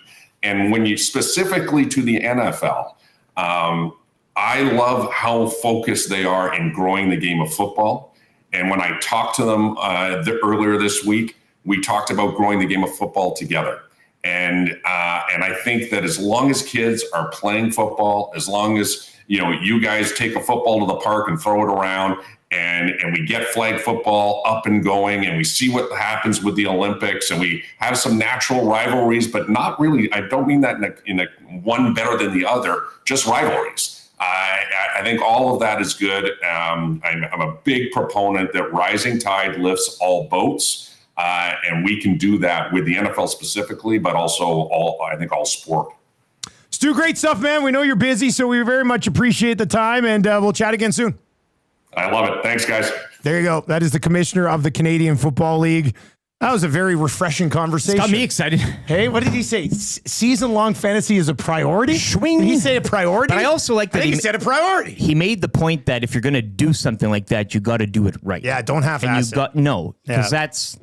Well, but this is it allows the haters to And Stu's right. With the CFL website and stuff, there's a lot of things that can be worked at. I'd like to see a complete overhaul. I like the site, but give us a whole new fresh look.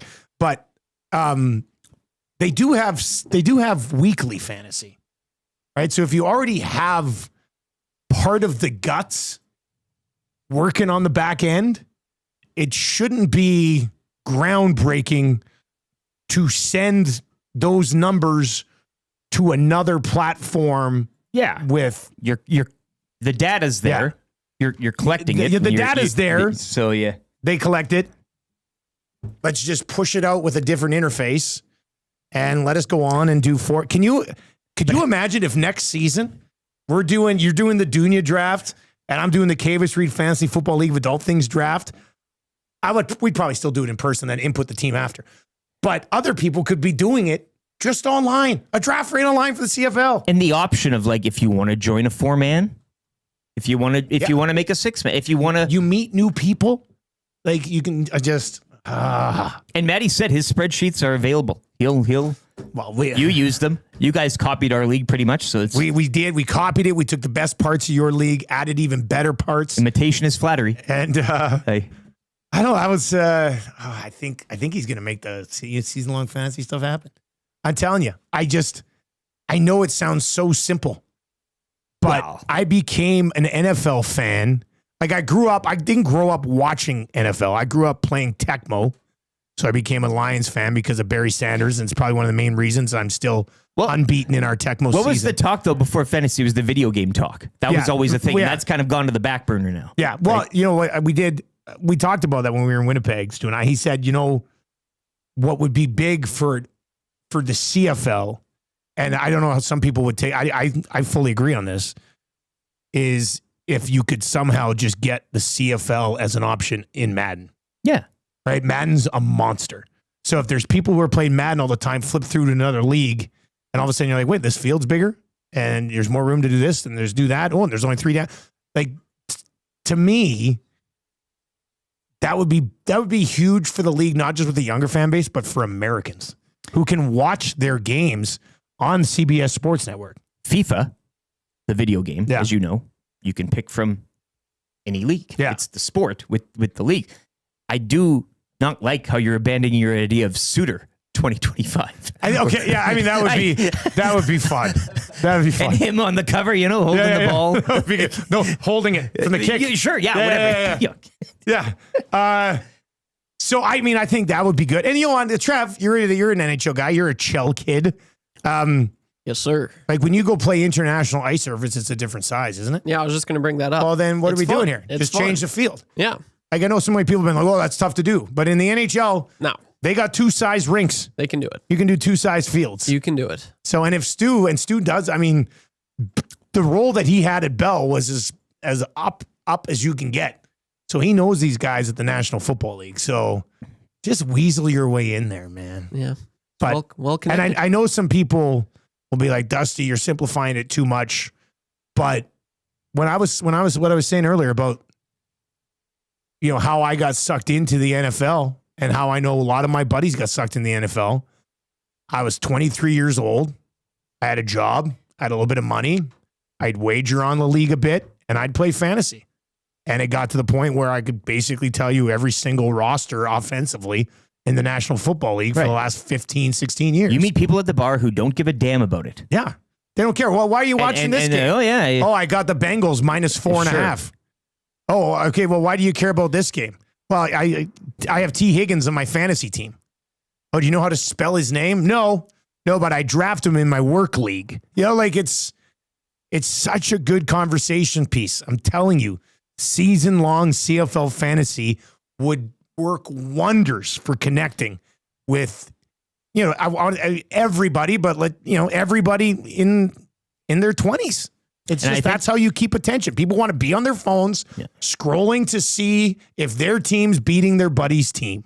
Then they watch the game. The majesty and excitement of the draft, the week, again, going back to this week, week 6, where you have how many buys? You got 6 of the teams playing. The headache. They call it and a the frustration. They call it a binado in the This NFL. is what we're in. So these are the examples of. But I'd say with Stewart is it's early days, and you've already got this level of interest and excitement. I think that's a great sign. But again, as he said, if you're going to do it right. Get everything lined up. And you're right. We are simple. We sit here like a couple of schmucks with our spreadsheets. It's easy. You know. Yeah. There's a lot of stuff, but they're in the right frame of mind. I think the excitement's there. You mentioned the weekly stuff. You've already got a framework of data that you can work off of. But I like where this conversation is going. So Moist Man texts in and says, what do you mean by season-long CFL fantasy? Would it be like CFL Dynasty Leagues? Well, if you wanted to do a Dynasty League, sure. Yeah, we're talking about, you could have a keeper option on there. We're talking about, like right now you can go on different apps and you know, DraftKings and things like that and play CFL fantasy, but you set your weekly lineup and that's it. We're talking, you do a draft. You have a waiver wire. You can make trades. That's how you get people, man. I'm telling you. So we got to continue to push that. every time I see him now, I'm going to be like, hey, season long, let's get it going. Come up from behind him. Season long fantasy. Yeah. Man, you know what? Look, we pushed the whistle dog for years to come back. And A&W eventually brought it back, and we were part of a documentary about bringing it back. Are you suggesting I fled the CFL socials with a hashtag? I kind of am, I guess. I kind of guess I am. At CFL. Because it worked. It worked for the whistle dog. Can you imagine a summer with us having a whistle dog and setting a CFL fantasy lineup? As a dream. CFL 13 hours ago. Last tweet 13 hours ago. Okay. They got Rourke v. Ford comparison. I'm going to go in the comments and say. Yes. And now, hashtag. What about what should it be? Season long fantasy? Just season long fantasy? I don't know. What should that? Is there some sort of clever, or we just keep it at? Now, what about season long fantasy? Question mark. There you go. Reply. Keep doing it. It'll work. I swear to God, it'll work. Plus, we already know he's working on it.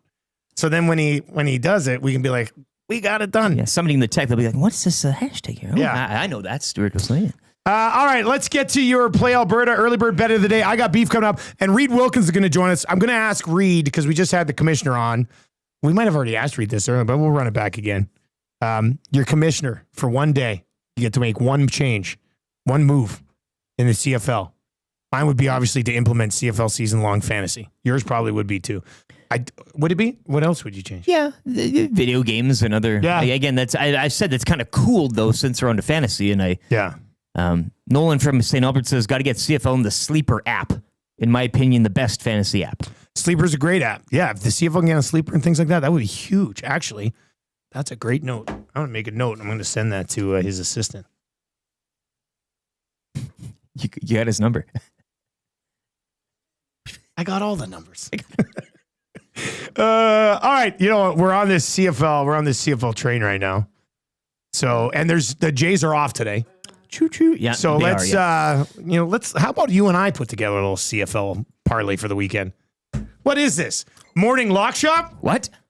So there's been some line movement in the CFL over at Play Alberta. The Riders and Stamps, that game's set at 5 right now. Ticats are 5.5 now at home against the Red Blacks. And the Elks are 3-point home dogs. Let's just pick winners, buddy. Riders? No. Are you nervous about them? Not at all. Okay, well then Riders. You're a little nervous? On a scale of 1 to 10, how nervous are you about the Stamps coming to town? Well, I think the most nervous part is I'm watching it with my dad. Oh yeah, you did say. And he's hardcore, eh? I hope I don't say anything to piss him off. You better, watch your P's and Q's. I'll bring my A game. The Hamilton one Ticats, we like the Ticats. That's a given. Yeah. In the Hammer, you kidding me? Okay, and then what about BC Edmonton?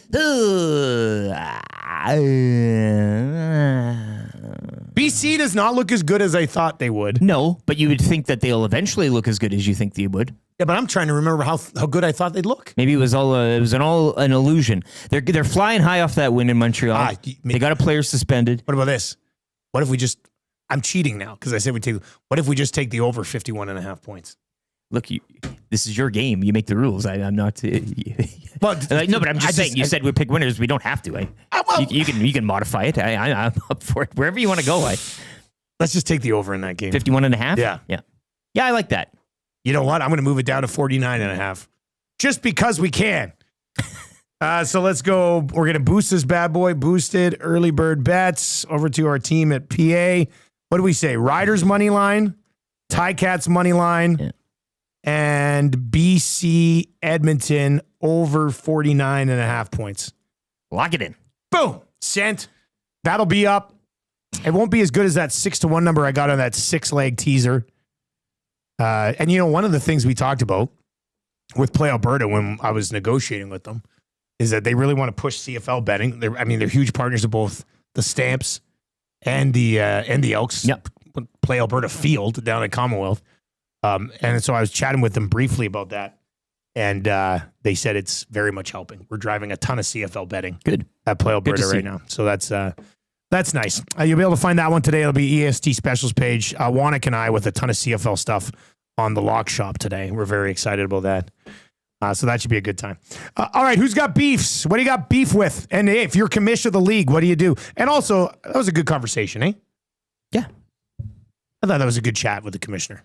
I like the tour. Him being pretty, I mean, he didn't really, wasn't too vague about it. He got into a bit of detail. I like where he's thinking on the tailgate.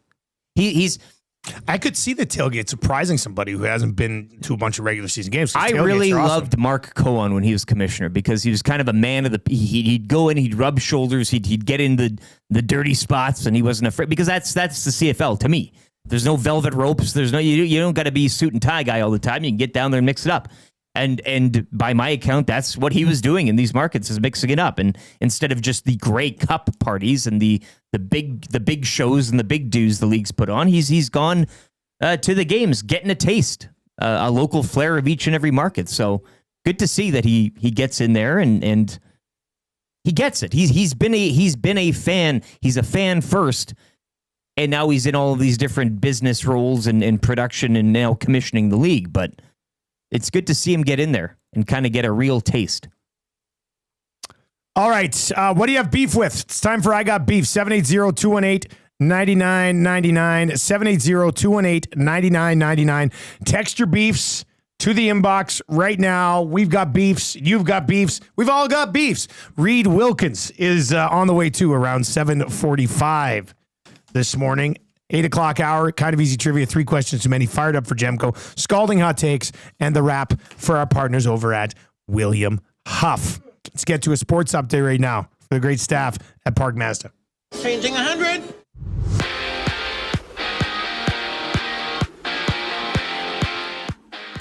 The Toronto Blue Jays have their 10-game win streak snapped following a 2-1 loss yesterday afternoon to the Chicago White Sox. Yankees also defeating the Mariners 9-6, which means Toronto's lead now down to 2.5 on the Yankees for tops in the AL East. Jays have the day off. They'll visit the Athletics tomorrow night to open a 3-game series.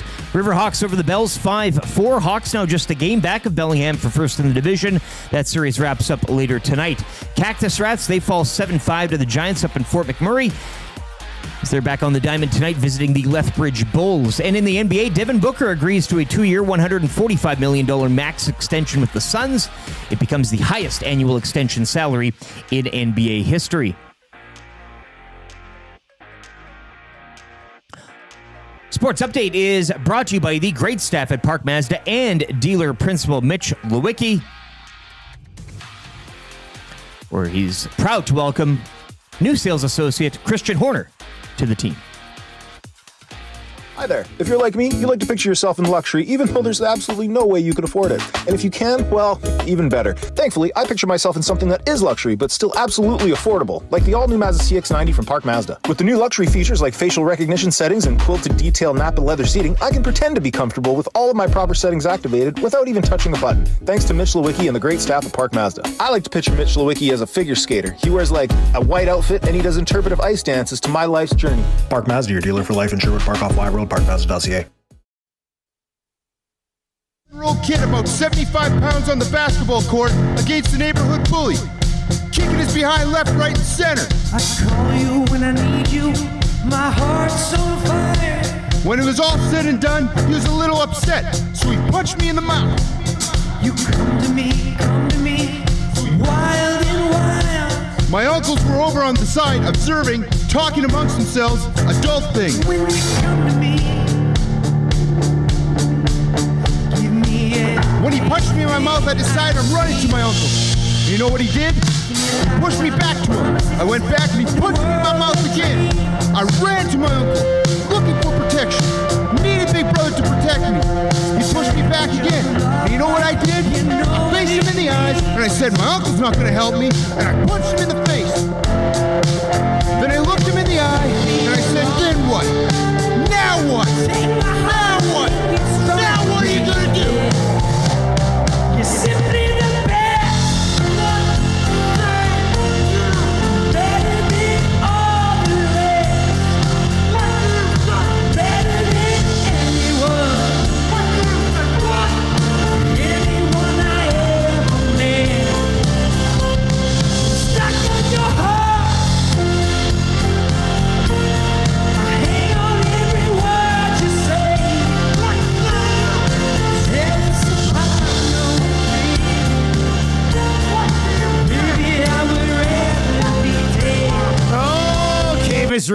pump up song, Whale and the Wolf edition. When does he get on the show? Well, we would probably get him whenever. I know, but I'm saying. If we bring in Cavis, we do a Cavis hour. Sure. Right? And then he goes straight to the hangout. He's sitting right here. Yeah, then joins you on Lock Shop. You know, let's do that. I'm going to put it in my phone. I put everything in my phone, but I just use the Notes app. I don't know if there's like a good reminder. Cavis Reid Day at EST. Cavis Reid Day. What do I have in here? Oh, I got to book the movers. We're gonna pay for movers to move the office. Oh, not Jay in the truck? No. HR Daddy figures it'd probably be safer. Doesn't want a WCB claim for somebody pulling their back on the stairs. No. So we're going to get movers. It seems so lazy because we have 10 very able dudes, but It's news to me. yeah. Oh. It's a free workout. It's Yeah, but nice to like move, what you if know, somebody you- rolls an ankle on the stairs? well. Zach. Yeah. Yeah, Zach. I'm would be looking injured. at you, Zach. You're going to cost us $1,500. Yeah. Thanks, Zach. Man, shout out to movers. Like that's a tough job right there. That is a tough gig. You could Closest I got was delivering furniture for 3.5 months. Oh. Which is pretty damn close. Yeah, I mean that's it's basically the same thing. And it sucked. Yeah. It sucked the big one. Reid Wilkins in about 7-8 minutes. It's the Nielson Show. Coming at you from the Popeyes Louisiana Kitchen studio today. Let's get into I Got Beef, everybody. Hey, should we get into I Got Beef today? Eat fresh, eat local, eat Acme Meats. Serving Edmonton for over 100 years. 9570 76th Ave. I wonder how much butcher paper has changed in 100 years. Probably not much. Right? Like that's probably something that's probably the same thing. Type of wax, maybe? Or? Corey, you have to let us know. Corey the Butcher, actually. I'm going to give Corey the Butcher. Go see Corey the Butcher. One of the EST family here. He's got to be. He's got the first beef. I'm giving him the first beef today. Good morning, guys. I've got beef with parents who let their kids bang on the glass of my display cases or pull stuff off the dry goods shelves. It's not cute, and I'm not smiling. Good, I like that. Wouldn't want to piss him off. Yeah. Holding a cleaver with those tattooed arms. I have a rule in life. Don't piss off anybody with a sleeve tattoo. Yeah. Or butchers meat for a living. Or a guy who makes a living cutting things up. Knows his way around a carcass. Yeah. I mean, if you're going to get murdered to death by somebody, and like chopped up, I'd rather have somebody who knows what he's doing than somebody who doesn't know what he's doing. Sure, but you know that he's got it in him. Yeah. Like yeah, I guess. I wonder if Do you think he kills the animals originally? Corey, do you sell ortolan? Oh, God. You're gross. Asking for a friend. All right, what other beefs do we have? You guys. So just quickly on the kid thing, we were in when we were in Calgary. So I stayed at the Westin in Calgary. Mm-hmm. Not once had I walked over to the river. I didn't know it was that close. It's 2.5 blocks from my hotel. It's a huge river. I'm surprised you can't see it. It's so big. I tried one of those scooters very briefly. Mm-hmm. Beautiful park area. Great river. I didn't even know this. So we're over there. Tam's like, we should just walk over the river. I said, the river's right here? They have a river? It's like literally, it's almost a stone's throw from the hotel. So anyway, we're over there. And there was a bunch of geese just floating in the little river there. And some kid sitting next to us starts throwing rocks at the geese. And his dad was sitting right next to him. And I don't like too much confrontation, but I knew Tam was going to let loose.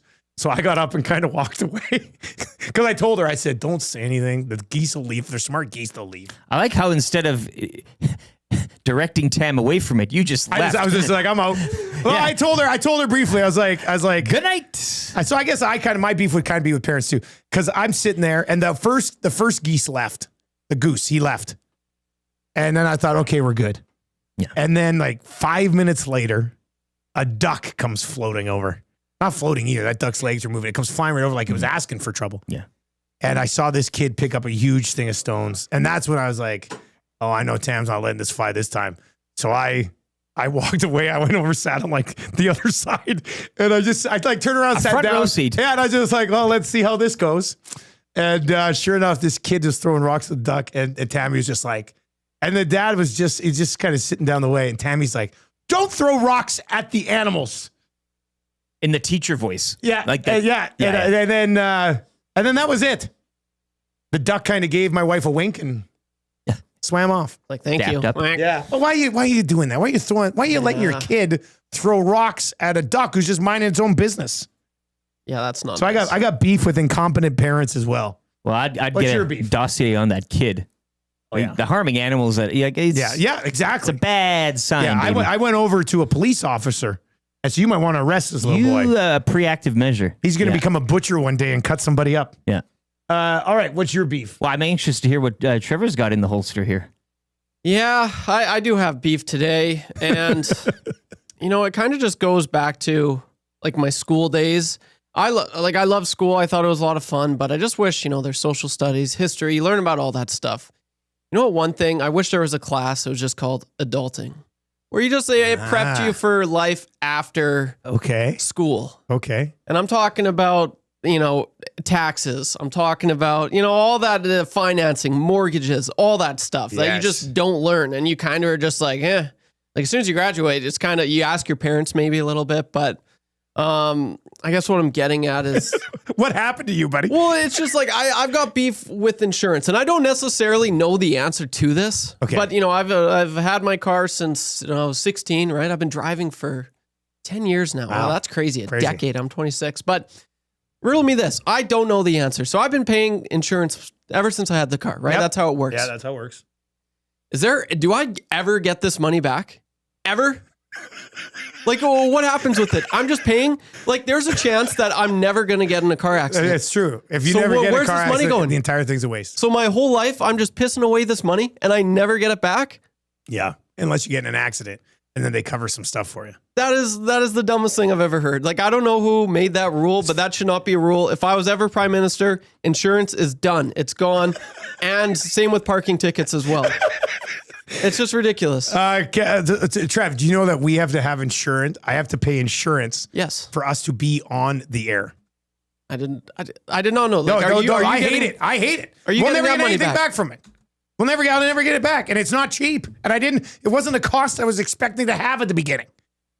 But it's like you need this media insurance to cover if somebody says something. And I'm just like, my God. It came up at the golf tournament the other day.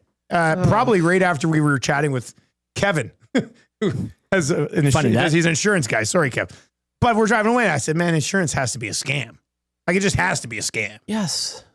It's so frustrating because I was thinking that the other day. I'm like, man, and now that I'm in the city, like they didn't know that I was in the city for whatever reason. I don't know. So it got bumped up even more. Oh, no. And so I'm just like, that's annoying. And then I was just like, what happens if I never get in an accident? Like, where does this money go? Do I get it back like when I retire? You don't. It's not an RRSP, buddy. Dude. Yeah. So insurance, I've got beef with insurance. It doesn't make sense to me. I don't know. And $50 to read. You're not getting that back. Yeah, well, the $50 to read is, I guess, my CFL Reed's pool insurance. I'm not going to get mine back, but I'm going to get all of it back. What's your beef? Do you have a beef? I mean, go ahead, say it. I have beef with having to take vacation time because I'd rather not. Yeah. Is Maddie giving you some? No. But this job is a vacation in a sense. Kind of. So I don't need to take a break. Yeah. If anything, it's a vacation for the listeners and viewers from me. Like, you get a week off is what it should be. So is next week mandated off? Kind of? Well, they're all mandated, but I chose the week. Like, free will. Like, you got to get it before. Yeah, and I did. But I'd rather just... Maddie said if you guys don't schedule your vacation properly, he'll tell you when you're off. Christmas holidays, trips, yeah, they're all fun. But I think I like normal time. Yeah. I just like the day-to-day routine. I don't like having to get out of it, because then you get out of it. What do you have to do when it's done? You got to get back in it. And then so it's screwing up your mind and your rods and cones, and you don't know who you are anymore. I would rather just do this 365. No vacation, no break. Trev, I will give you my vacation time if you like. You can raise that with Maddie at the next staff meeting. I don't need it. I know that it's it's a legal thing. Yeah, but we're not doing hard labor. Stan, the Jets fan, says, if you don't pay, others would have to pay so much more. It's cost sharing. That's what insurance is? It's cost sharing for bad driver? I don't understand it either. It's dumb is what it is. Like, can't you just like... Red says, wait until Trev learns what taxes are. I was just going to say, can't you just take it off your taxes? Can't that be like your insurance tax or something like that? Just take it off. And it accumulates over a few years and then you're good. I do like the idea of you right now teaching one class at a school of all the things you'll get screwed over after high school that'll cost you money. I would do it. Somebody's calling it a sign up for CALM 12, Career and Life Management. Adulting with YTT. Oh, Adulting with YTT. You've already got the handle. Andrew's got a beef. She can't find her wedding band. That sucks. I mean, what happened? Like, what are you going to do about it, though, right? Like, go to Paris Jewelers right now, get a new one. They've always got great deals. There's something just so wrong with that picture. Like, where does it go? There's got to be a pool of just everyone's insurance, that money that they've never used, and it's just millions and millions of dollars, and the people are just laughing. They didn't even have to use this. We just took it from them. Like that's I don't think think an insurance company loses money, but I could be wrong. Man. All right, so there we go. Reid Wilkins. This guy's been paying insurance even longer than you, Trev. Let's bring in Reid Wilkins today. Reid, you also hate that you weren't told in high school about insurance when you grew up? No, but I don't really remember high school, much of it. That course Calm 20 or whatever was introduced while I was in high school. But I think you just learn more about the reproductive system and stuff like that. Well, I'll tell you something too. Trev, your insurance goes up if you get a ticket for being on your cell phone in your car, which happened to me almost 2 years ago, August of 2023. And this was infuriating. So I was driving along 107th Ave, like towards Commonwealth to go watch the Elks in Ottawa with my parents. It was on the road. And I have Ched on, and Dave and Morley are obviously on the phone. Okay, it's about half an hour before the game. So they go to commercial, and I like you could tell there was technical stuff wrong. So I called Dave during the commercial. I was like, "What's going on?" He's like, "It's bad." Like he goes, "I don't know if we're gonna have a connection. The engineer can't fix stuff." I said, "Well, should I go to the station? And worst case scenario, I could call the game off the TV." Team guy right ready. Here, Reid Wilkins, team guy. And he goes, "You know what? You better do that." He goes, "Because this is not good." So I turned to go down 95th. I crossed the low-level bridge, and it's just backed up. Like traffic is hardly moving. And then, you go south off the low level and you go uphill a little bit. And I'm stopped, and I glance down on my cell phone to see if there's a text from Dave. Okay. So then I get up, and there's that intersection where you can go into, I don't know what they call it now. I always call it the old timers cabin or that pioneers cabin. Yeah. And this cop runs out in the middle of the road, and he starts pointing at me, and he waves me into the parking lot. And he's like, "We got you being on your cell phone, buddy." And I was like, "Seriously?" Like I was quite mouthy with the guy. He's like, "Yeah, and they had those things." Yeah. I said, "The only reason I was on my cell phone is because I was stopped because you guys are slowing down traffic." And he's like, "You can't look at," he goes, "You can't look at," "You can't look at your phone." So then he like gets all my info, and he leaves you sitting there by yourself for a while, and he goes and writes the ticket and brings it back. He's like, "Okay, well, this is your ticket." I think it was $450 plus my insurance. Plus my insurance has gone up for 3 years. So I still have a year left of higher insurance. It was like a $3,000 or $4,000 ticket if you include the insurance going up. Are you like, serious? Yeah, it's a complete ripoff. And the guy gives me the ticket. He's like, "Do you have any questions?" And I was really mouthy. I was like, for me anyway. I was like, "What would you like me to ask you, sir?" and he kind of laughs and he goes, "Nothing, I guess. Have a good day." But I was so ticked off. And then I was like, "Okay, so you got to pay the ticket." It was either $450 or $300. It was like more than a speeding ticket, I would think. Yeah. I haven't got a speeding ticket in a while, but I think they're still 100-ish, maybe. I don't know. Yeah, I get photo radars all the time. They're like $80 to $100. depending, like, unless you're going like double the speed. Yeah, unless you're an idiot. Yeah. So Trev, don't put your phone in the glove box while you're driving. If you miss a call or text, noted. Thank you, Reid. You know what? That was so irritating though. The one time I was sitting at a stoplight and I got my phone up at the stoplight and I just started checking things on my phone, the stoplight. And I look over right next to me was a cop looking at me. And I look over at him and he just kind of went like this, just sort of waved his finger at me. I put my phone back down and we both went on our way. I was just like, phew, thank God.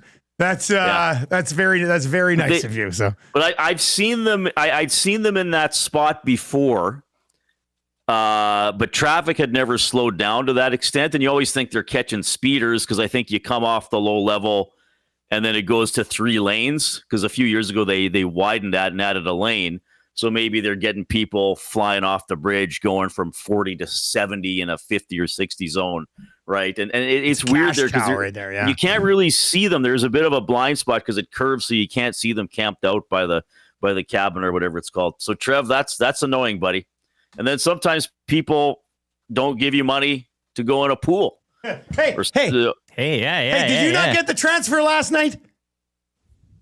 Oh, let me check my email. I transferred you last night. I'll check my phone right now. Yeah, I cut and pasted the email from your original email, and you should. Oh, I got to do it on my computer because you should have. You should have. I'm sure it's there. Received the money last night. Okay, I was not going to bring you on this morning, having this debt being held over my head.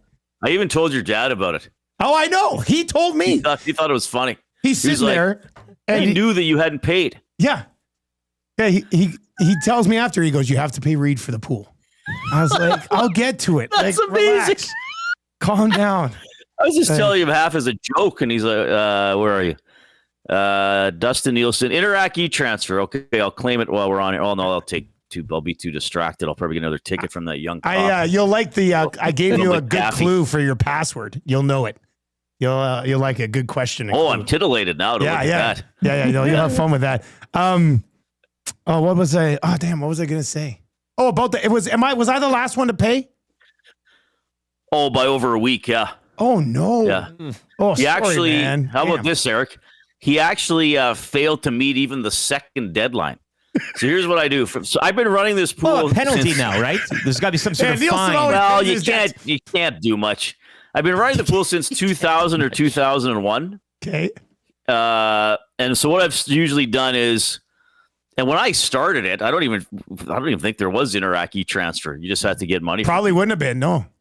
So I usually say, like June 30th is the deadline, which is 3 weeks into the season. And then for the people who aren't paid, I send a second email and I say, hey, looks like you're not paid. Eric, I'm really nice, eh? I say, like, hey, maybe you sent it to me and I missed the email, so remind me when you sent it, though I know they didn't do it. And then I say, if you don't pay by July 7th, I'm just going to assume you don't want to be in the pool, and I'll stop sending you stats and I'll remove you from the mailing list, right? Like, I'm not going to go beyond that. So Dustin didn't meet that deadline, but he emails me this little email last week. He's like, I haven't paid you. Please don't kick me out. It's like, okay, Dustin, I won't, because I do work with. If I didn't work with you, I don't know, you might have been out, because I thought you would just walk up to me and throw $50 on the desk. Yeah, but I never carry cash. Here's your money, That's a major issue, right? And then, sorry, man, I'm bad at this. I'm sorry. Check. Now here, what happens? What happens here, though, Reid? What happens if I win the pool and somebody's like, Dustin didn't pay before the second deadline? No, because I run the pool, so I can still decide. Decide. Yeah, no, that's not an issue. I was worried. Oh, geez. No, could have sent him to collections. Yeah, that would have been a. Yeah, you know what would have been really funny is if paid in installments or something. When my dad was driving me home from the ESC Golf Classic, he pulled me over and broke my thumbs. Because I haven't paid Reid Wilkins yet. Pay the man. Ow! My son. Okay. My thumbs. I'm hit. You're my son. I have to. Hey, how was the golf tournament for you, Reid? Well, it was excellent. Yeah, first one I've been a part of. We got such a great crew of nasties that come to a lot of events and some new people as well. I mean, the sponsor and support involvement was incredible. I mean, it's cool to meet all the people that I'd already met some of them, but some people that you do the live read for, you don't know them or you'd only met them briefly. When I pulled up to the GCL diesel hole, there were 2 younger guys sitting there, probably good dudes. 30-ish, maybe a little younger. And I said, "Oh, GCL diesel."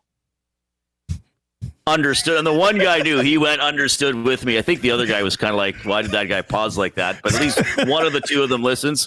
So it was, and the ranch, I mean, it's amazing what Murray has done there over his tenure. Like, it's just tournament central. Yeah. And then plus I see Instagram posts from friends and people I've worked with in the past, like going for the late night rounds or getting in rounds. So it's just a constant, it's just always being used. It's in great condition. It's a great layout, I think, for all levels of golf. I mean, if you wanted to play the back tees, and then for guys like us, we can go hack it around and hope to get a par or 2 along the way. So I just thought it was an awesome day. And of course, big credit to Awanak. I mean, I know we bug him for being, he does a great job at that. But he's so detailed and just so take charge with it. It was a great day. And all while running a 4-man CFL fantasy league as well at the same time. Yeah, I mean, it's pretty impressive. It's pretty impressive that he can do that, even though his bye week is screwed this week. So you're at the pool that we were talking about. Somebody in the thing says, "Is this a CFL pool?" It was a CFL pool ahead of your time. We had the commissioner on today. What were his exact words? We have to run that back. We got to track that down for sound of the day today. The commissioner said season-long CFL fantasy is a priority. Or what did he say? We're paraphrasing, but he's hot on it. It's happening, Reid. We're really pushing for this season-long CFL fantasy, and I think we finally got the right man in place to do it. You know, it's exciting. Well, it's long overdue, and I think he made the comment, or one of you guys made the comment, like it's not a large league with having 9 teams in the CFL, but I think that lends itself to getting together with 6 buddies. Or even 8, and okay, so you might have to take a backup quarterback. Well, most backup quarterbacks play, or some of them go in and do quarterback sneaks and score touchdowns, which would get you points. It's long overdue. Like, it's sad that the CFL missed the boat on that with the first wave of stuff. Yeah. And you guys nailed it. I mean, how many people? Oh, I love the NFL. Well, who do you cheer for? Oh, I don't know. I don't really have a team. Okay, well, what did you think of that Monday nighter? Yeah, well, what happened? Well, there were like 3 50-yard field goals in the last minute. Oh yeah, I know. I just watched this to see how, Bernie Slickerson, the 4th string receiver on Oakland, does, because he's on my team. But it's got people to stick to games that often aren't high quality games, right? Yes. Just to watch how their individual guys do. So hopefully the CFL gets on board with that. They got to do it pronto. And hey, I got to tell you something. I'd never been to the Formula One website until Gagers got me into this pool. Now, I still don't go a ton because I'm not that committed to that pool, but it's going to get more people going to CFL.ca or using an app, seeing when the games are, seeing how they might buy tickets to a game, all that kind of stuff. I mean, I think it's kind of the opposite of how, when we were younger, you try to get people to, you buy billboards and you buy ads in the newspaper and you hope you get coverage that way. Now it's like you said, Dustin, you got to get them looking at their phones and then want to engage with the game in TV or by going to the stadium.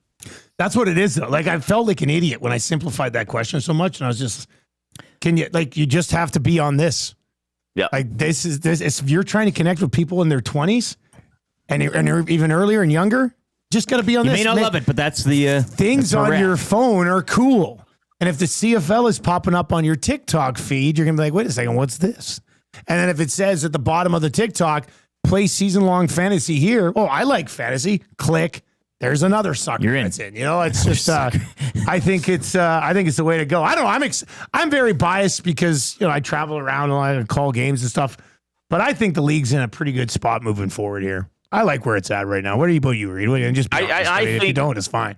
I think that they have to also find a way that Americans can play on CFL fantasy.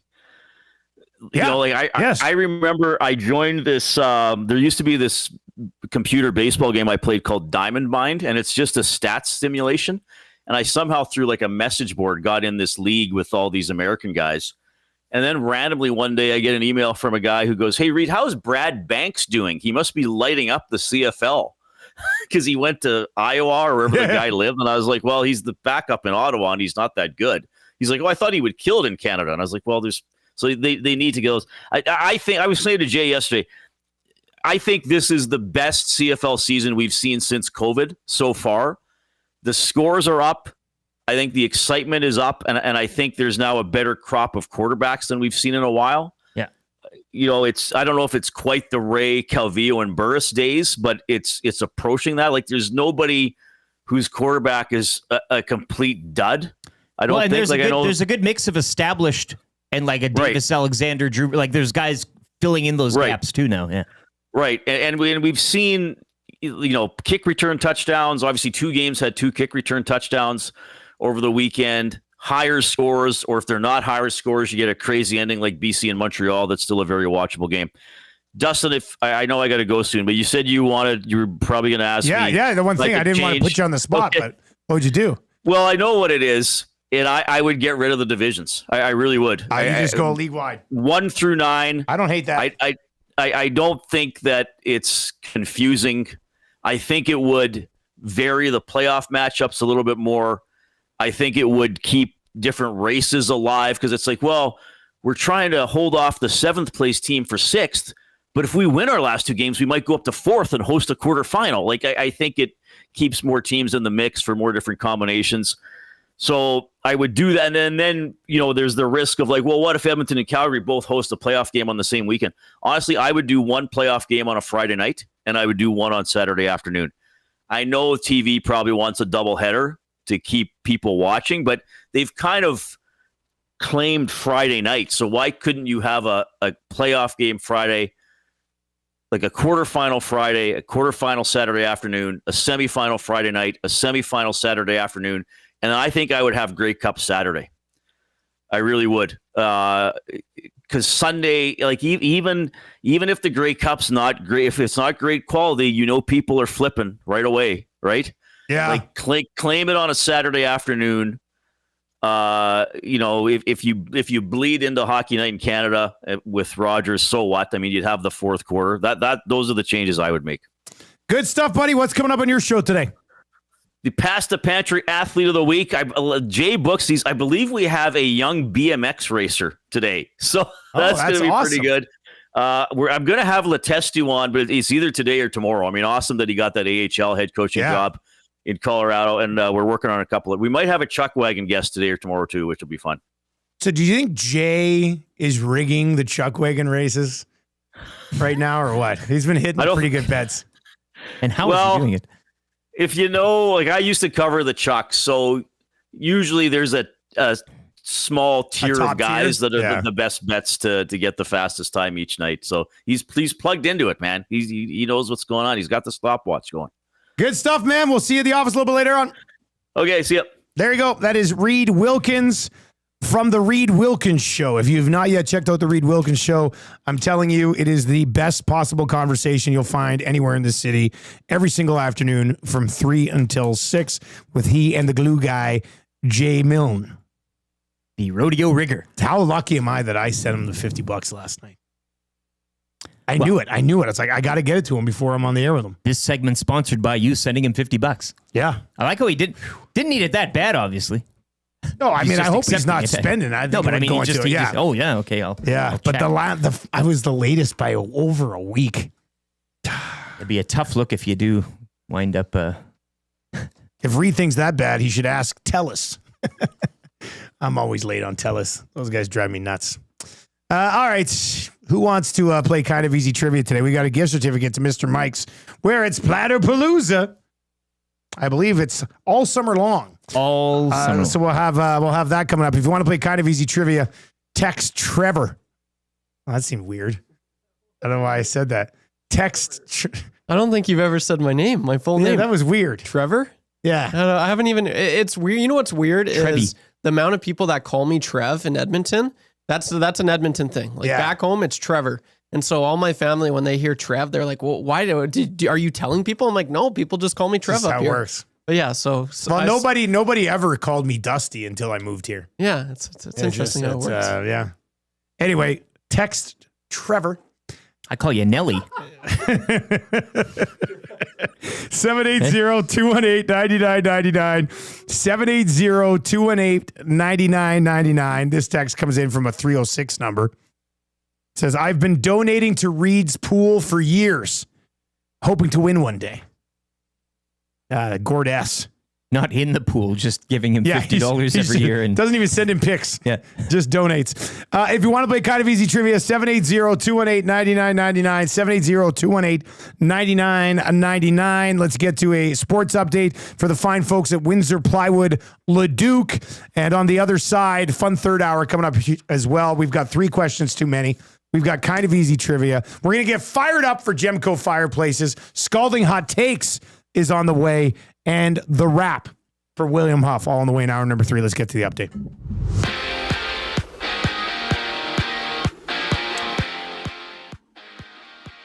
Jays win streak snapped at 10 yesterday afternoon as they suffer a 2-1 loss to the White Sox. Jays now 2.5 up on the Yankees for tops in the AL East.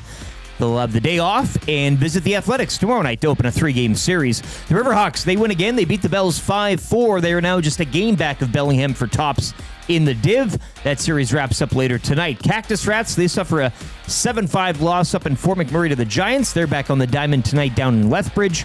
Devin Booker agreeing to a 2-year, $145 million max extension with the Suns.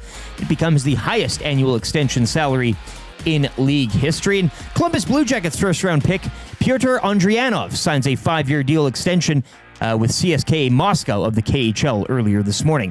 Sports Update is brought to you by Windsor Plywood Leduc. Locally owned and operated, serving Leduc and the surrounding area since 1993. Doors, flooring, baseboards, and of course, plywood. Go see the knowledgeable staff at Windsor Plywood Leduc.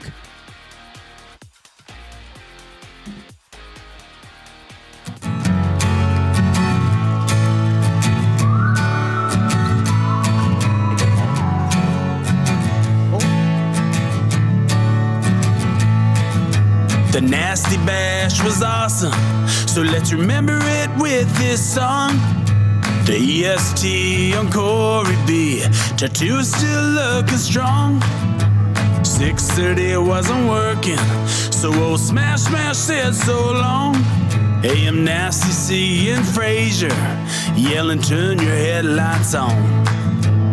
1, here comes the 2 to the 3 to the 4. Tommy met a new girl heading out the door. No homology stripping, his shirt just hit the floor. Oh my, good lord. Someone poured me birdie booze on a shot ski. Now you know Reid Wilkins was a mystery. X-Ray J's pants got a little pissy. Everybody at the bash was a nasty. Everybody at the bash was a nasty. Everybody at the bash was a nasty. 6 o'clockers riding left, let me pour it on your head. Moment we won't soon forget. Hey Norm, Fergie's backpacks let us in. Made the last table again, rode it out till 2 a.m. Oh Lord. 1, here comes the 2 to the 3 to the 4. Tommy met a new girl heading out the door. No homology stripping, his shirt just hit the floor. Oh my, good lord. Someone poured me birdie booze on a shot ski. Now you know Reid Wilkins was a mystery. X-Ray J's pants got a little pissy. Everybody at the bash was a nasty. Oh, we are less than a month away from Nasty Bash 3.0, which we're pretty excited about. Gentlemen, start your engines, hey? Gentlemen, start your engines. Hope Ladies, it's a start your nice engine. night at the rugby club there. It'd be nice. That patio, opening up the patio is last year, patio was shut off, wasn't it? Yeah, we'd go Or like outside it and wasn't people would great have their weather. smokes. Yeah. Like it was decent, but it wasn't. You want it to be like a baptized Norman a combine on the patio, but outside of that, I spent most of the night inside. Yeah, be nice to get like a 25 type of night. Nice sunset. Yeah, that wouldn't be a bad idea. You can tell you anyway. Nasty Bash has Awana given out a ton of details on Nasty Bash yet? Is like, the date still like do you email Matty rumors? and has he done that yet? I don't know. He should get on that. What else is he doing? Anyway, it's going to be a great time. It's August 8th. Is he doing the Herbert Pervert voice on the phone? Trevor the Pervert. All right, we've got fired up for Gemco Fireplaces coming up around 8:30. Scalding Hot Takes for the ranch, the wrap is still to come. 3 questions too many just around the corner as well. You can text us anytime. Paris Jewelers inbox. 5 locations. Do not pay for 1 year at PJ's. www.parisjewelers.com. And one of your text messages will win that A&Dub text of the day. We're going to play a little kind of easy trivia this morning for Mr. Mike's. Let's find out what's happening at Mr. Mike's right now.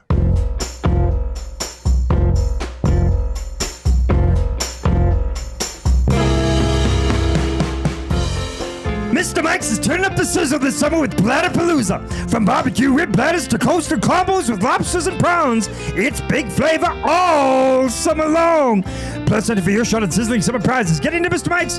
Bladderpalooza is on Mr. Mike's. Eat locally, enjoy casually.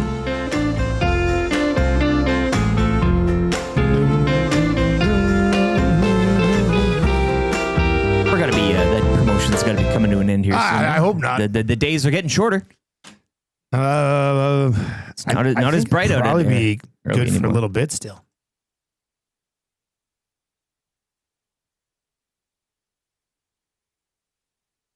I love this text. I love this. Somebody just slid in my DMs on Twitter. Says, Dusty, please get Play Alberta to get player props and alt lines for the CFL. You want to drive up interest in the CFL? It drives me crazy that I can't place a bet with multiple bets. No player props are there. I'm working on it. One of the things that I've been pushing with CFL, like Play Alberta, this is the great partnership that we have with them. I have a very good open line of communication with everybody at that team, and it's one of my top priorities is CFL player props. 100%, we got to get them. And with that being said, Blair, if you are listening this morning, if you have a parlay that you want to get put together, you want to get a piece of, man, send it to me my DMs. I'll throw it over to them. We do parlays with player props in there. I can get you a number on it. So if you have something that you really want to ride on, slide in my DMs. I'll take it. I'll get it to the team. They'll put it up in like 2 minutes, and you can get it on our EST specials page. So for now, that'll have to do. But we'll get to a point with Play Alberta. Like Play Alberta is still very in its infancy of this as well. Yeah. Right? That's why we're great partners, because we're both doing very well. We're working really great together, but we're also going to continue to hopefully, sort of skyrocket ahead. And the CFL stuff is part of the build moving forward. I promise you. You could get him a toe from Play Alberta if you. You want a toe? I'll get you a toe. Right? Amateurs. Get a toe. I'm gonna have to go to the Slabowski place. What's it called? It's so this is in Regina. So when we go to Regina, I'm flying into Regina this Saturday. My flight's already been delayed by a little bit. Okay. Not very excited about that. Lebowski's Kitchen and Lounge, family restaurant. A lot of good reviews. You can Whereabouts is it in Regina? Like I don't have a rental vehicle. It's by Tim Only Hortons. Suits gets one of those. Which Tim Hortons though? I go to a Tim Hortons that sketches You're me out. on Vic Ave East, just off Victoria University Park Drive. So is that close to the Delta? You're by a Sandman. You're by a Holiday Inn. Arcola, scanning out here. Is it by a keg? Oh, so it's down the street from Memories. Oh, it is. You go due east. Oh, I could walk there then. Well, no, I could walk. Well, you could.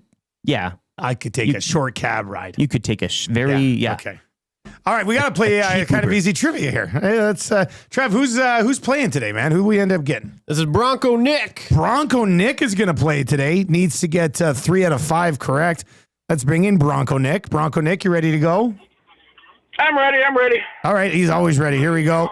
Trev will start the ticker after read the first question. Good luck, man. Did the Blue Jays win yesterday? No. How many MLB teams call Chicago home?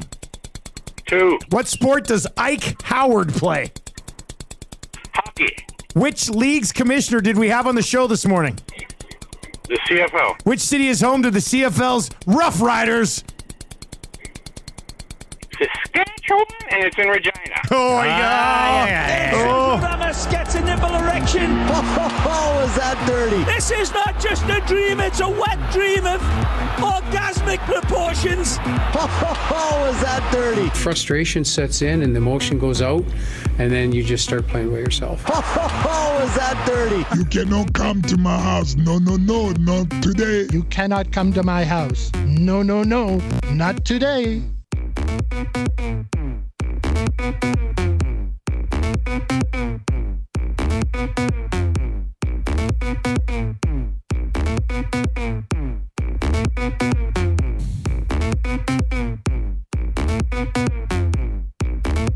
All right. He caught himself there, eh?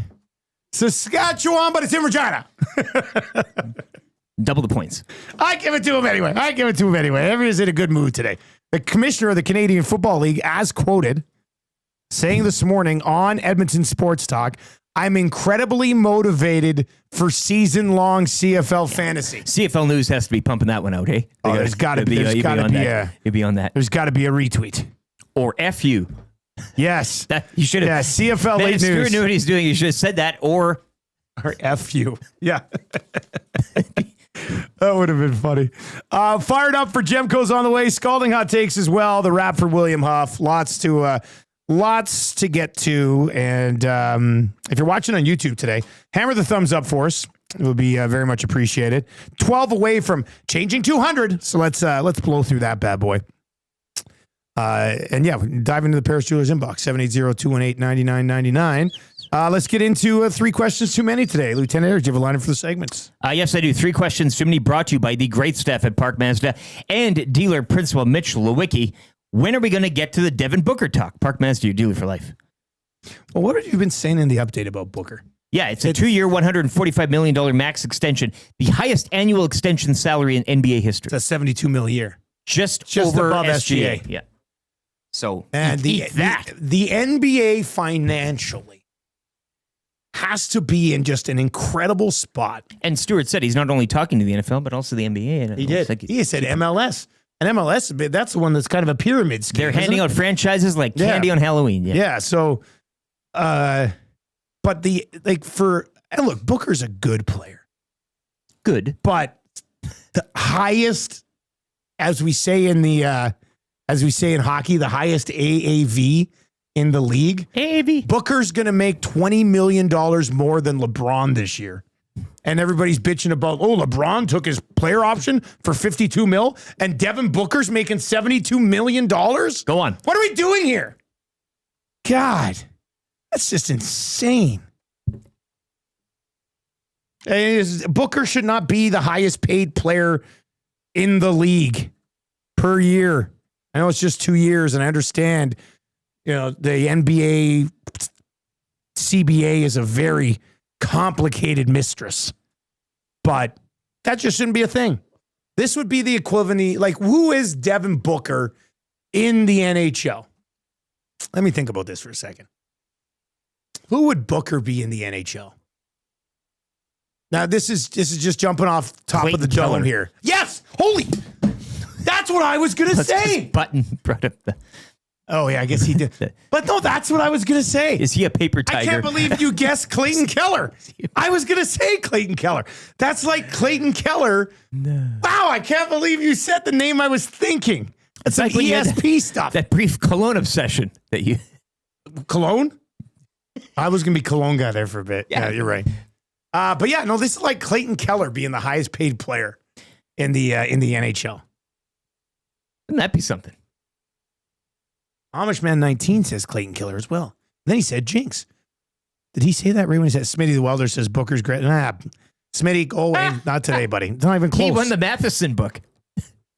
Oh, did he? Well, not anymore. Taking it back. No Keegan Matheson book for you. You will not learn about the Blue Jays franchise. Or read the foreword by John Gibbons. Yeah, or the foreword by Gibby. I should read the foreword by Gibby on the air. It can't be that long. It's actually 3 or 4 pages. Now that's Dog Days material. Yes. That's, a page a day. I've got another copy of that book.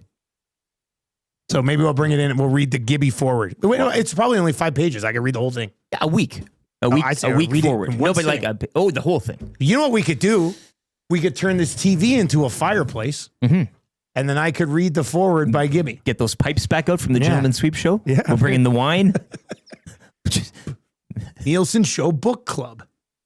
Why not? But we only read forwards by Gibby. Or we read the little passage on the inside of the back cover, and then we determine if it's a good book or not just from that. That's really, yeah. That's what you do. It's the most time I have for reading. Yeah. Do we have a Twitter account? And plug our Instagram account too. I realize we're almost at 3,000 followers on Insta. Yeah, sure. So on Instagram, it's Edmonton Sports Talk. Very simple there. On Twitter, it's YEG Sports Talk. Once again, if you did miss out, hashtag EST Golf Classic. You can see the collection of photos, videos, and other things on there as well. The TikTok, the YouTube, obviously. I mean, we talk about that everywhere, all in the social medias. As you said, you brought up the phone thing with Stewart Johnston. Yeah. We're that's it. Edmonton Sports Talk. It's all on there. Smitty the Welsh says, sorry, Dusty, truth hurts. Smitty, look, I'm just going to say one more thing. Wow. And now I'm just going to move on. Coming at you. We're going to get to some questions. One of them is about hockey, so everybody, all the nerds will be like, oh, this is great.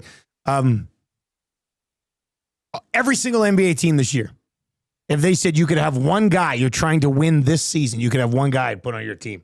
Devin Booker. It's Booker or it's LeBron. Every single team would say LeBron James. Every one of them. End of discussion. Question number 1.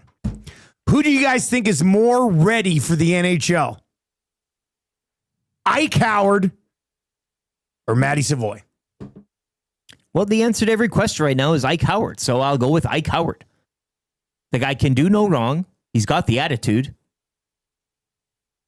You can't say he's not ready for the NHL because then he'll want to go somewhere else. It's an interesting question because both guys basically are having spots handed to them. Right? So they're both going to be in the NHL. I guess we'll see, I don't know, like coming from college. Now he won, somebody pointed this out yesterday. I don't know, if people just trying to throw shade at the Oil or whatever, but he won the Hoey Baker as a junior. Whereas like those top end guys won it as freshmen. Like the big boys won it as 18-year-old. Like those guys are ridiculous. But I don't know. Savoy had a great year in the American Hockey League. Would we argue that Savoy's overall complete game might be more ready?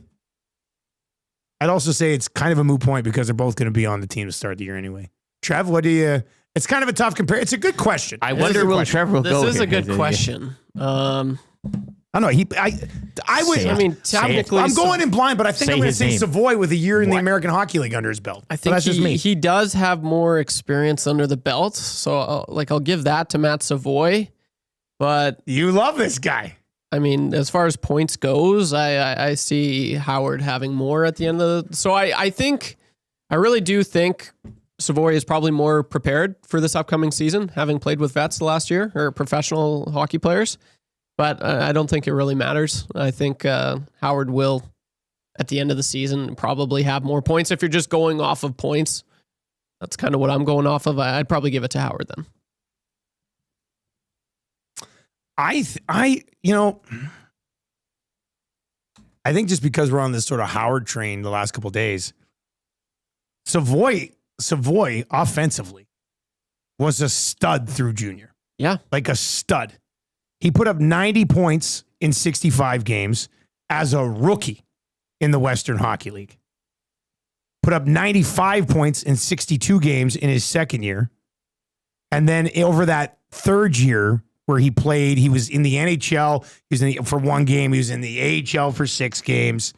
That year, between the two teams, he played with the Wild, Wenatchee Wild in the Dub, and then ended up going to Moose Jaw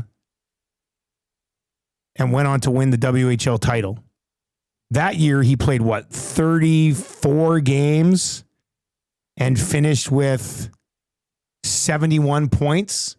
So 71 points in third. Like this guy put up, I believe, comparable numbers in the WHL to what Howard did in college hockey and actually scored goals at a more per game rate. Like that last year in the Dub, he had 30 goals in 34 games. Like, I think people might be underselling Savoy's offensive potential.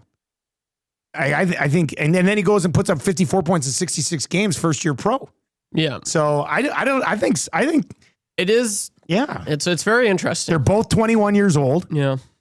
Savoy's older by, I think, like 3 months. I don't know. I guess what I'm saying is I'm totally okay with Trev, you being on this Ike Howard hype train, but don't sell Savoy's offensive game short. Yeah, no, absolutely. That's why it's like he was going into the season until they got Howard. I was most looking forward to watch Savoy. I'll finish with this, though. In his 4 games that he had with the Oilers, they were in a lull. He did come. That was right after the Four Nations. That was a weird time, wasn't it? Was the Flyers they got spanked by, and then it was Washington. Oh, man, it was just it was embarrassing hockey to watch.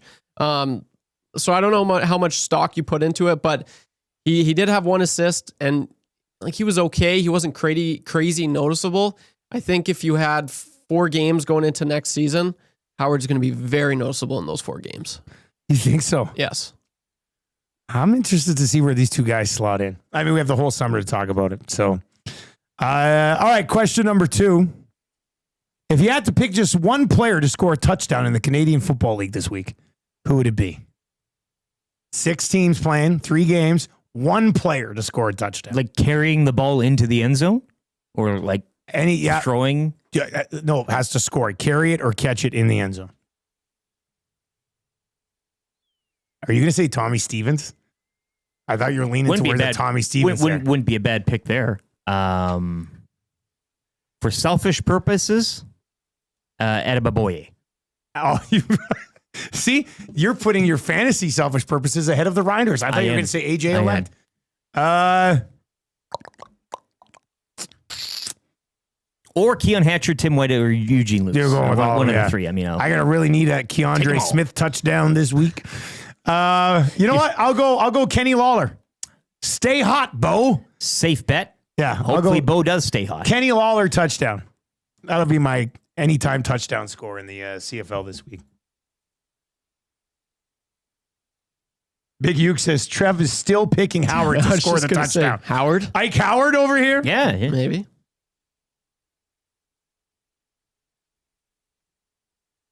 Question number 3. Do you guys think there's any chance Donald Duck slides out of the first round of the Bird draft?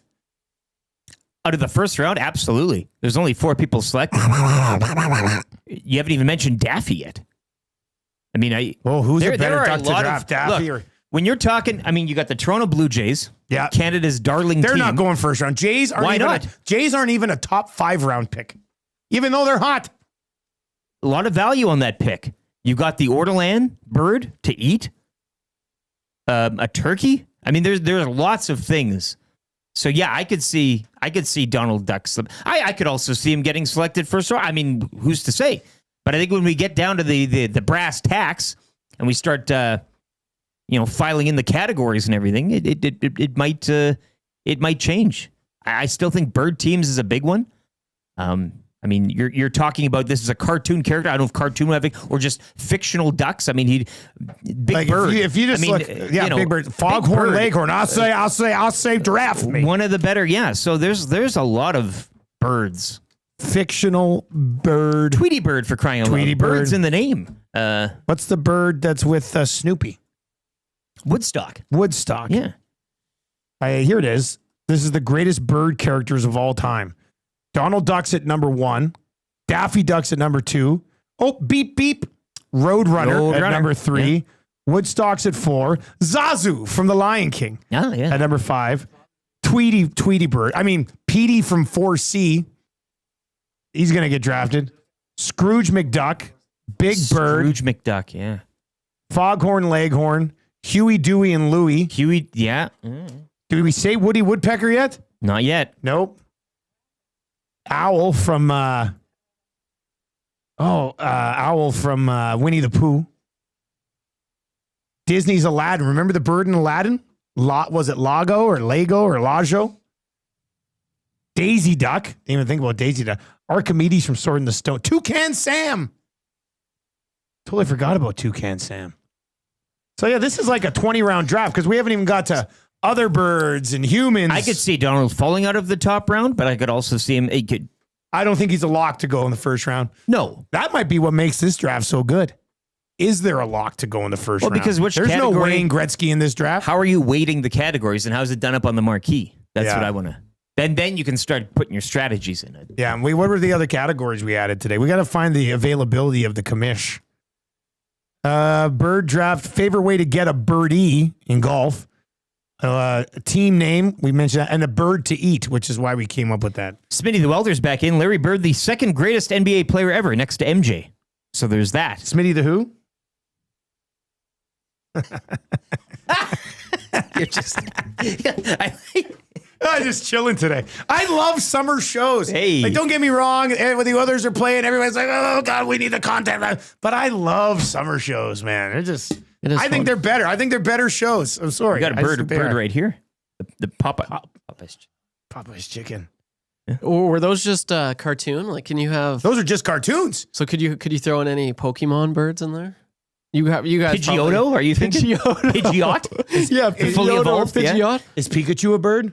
Well, it doesn't. No, not at all. It was Pidgey, Pidgeotto, and Pidgeot. Is that the evolutionary? Am I? I think so. How did you know? Oh, LT. Oh, I was a master. Okay, yeah, cool. Yeah. I beat Mewtwo. Oh, nice. Me too. Mewtwo. You too, and me too. Go outside, nerd. Get out. Go. I ain't got time to be distracted by your worthless chime-ins. Go on. The depth of that game. Because there is Articuno, Zapdos, and Moltres as well. Yeah. What was the fire one? There was a Firebird. That was Moltres. Moltres? Yeah. What's your favorite Pokemon? Dusty. Charlie the Penguin. Right over there. Now, where this month is upon What about the Penguin? The Penguin. Charlie the Penguin. Charlie the Penguin. Flipping the bird. Flipping the bird. In the nasty chat there. Yeah, there's so many. Larry Bird. Bird is the word, the song. Yeah. What about the bird dance? Bird. The chicken dance. Chicken dance. Chicken dance. Yeah, that's legal. Yeah. Oh, the chicken from Family Guy? Okay, so I think there'd have to be an open category. Oh, there's got to be. I think the open category has to be like 6 deep. Yeah, at least. This is the 20-round draft. Spiro. The 20-round draft. That was a 3-animal evolution as well, right? I think. All right. Fired up. Coming up next for Gemco Fireplaces, Scalding Hot Takes on the way as well. And the wrap for William Huff, sound of the day, text of the day. So much more still to come. The hangout, obviously, from 9 to 11. I think Jasmine's in today. Was it Tommy, Maddie, Jasmine? There we go. Benny has that confirmed. Benny's locked. Yeah, Benny's ready to roll over there. Lock shop today. Two guys in goalie today will be myself, Gager, and Reid Wilkins, which should be a lot of fun as well. All right, let's get to a sports update for a place where it is always game day. Selly Sports Bar and Lounge. Let's go. Toronto Blue Jays have the day off. They'll begin a 3-game set with the Athletics on the road tomorrow night as the Jays win streak snapped at 10 yesterday afternoon with a 2-1 loss to the White Sox. Riverhawks win again. They beat the Bells 5-4. Hawks now just a game back of Bellingham for tops in the Div. That series wraps up tonight. Cactus Rats fall in Fort McMurray 7-5 to the Giants. They're back on the diamond this evening in Lethbridge. Devin Booker, the Clayton Keller of the NBA, agreeing to a 2-year, $145 million max extension with the Suns. It now becomes the highest annual extension salary in NBA history. In the Columbus Blue Jackets' first-round pick, Pyotr Andrianov signing a 5-year extension with CSKA Moscow of the KHL earlier today. Sports Update is presented by Selly's Sports Bar Lounge. With wall-to-wall TVs, daily food and drink specials, it is the place to be for every Edmonton Elks game. Every day is game day at Selly's Sports Bar Lounge.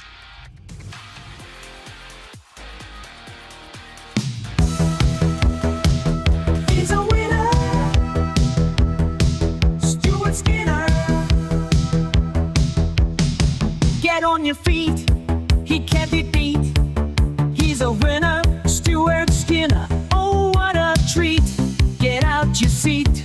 The haters went silent, they've got nothing to say. Real fans are on their feet applauding his play.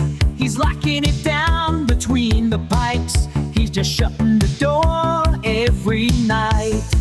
Other teams, they don't know what to do, so say it with me, his name is Stu. He's a winner, Stewart Skinner. He's a winner, Stewart Skinner. Other teams, they don't know what to do, so say it with me, his name is Stu.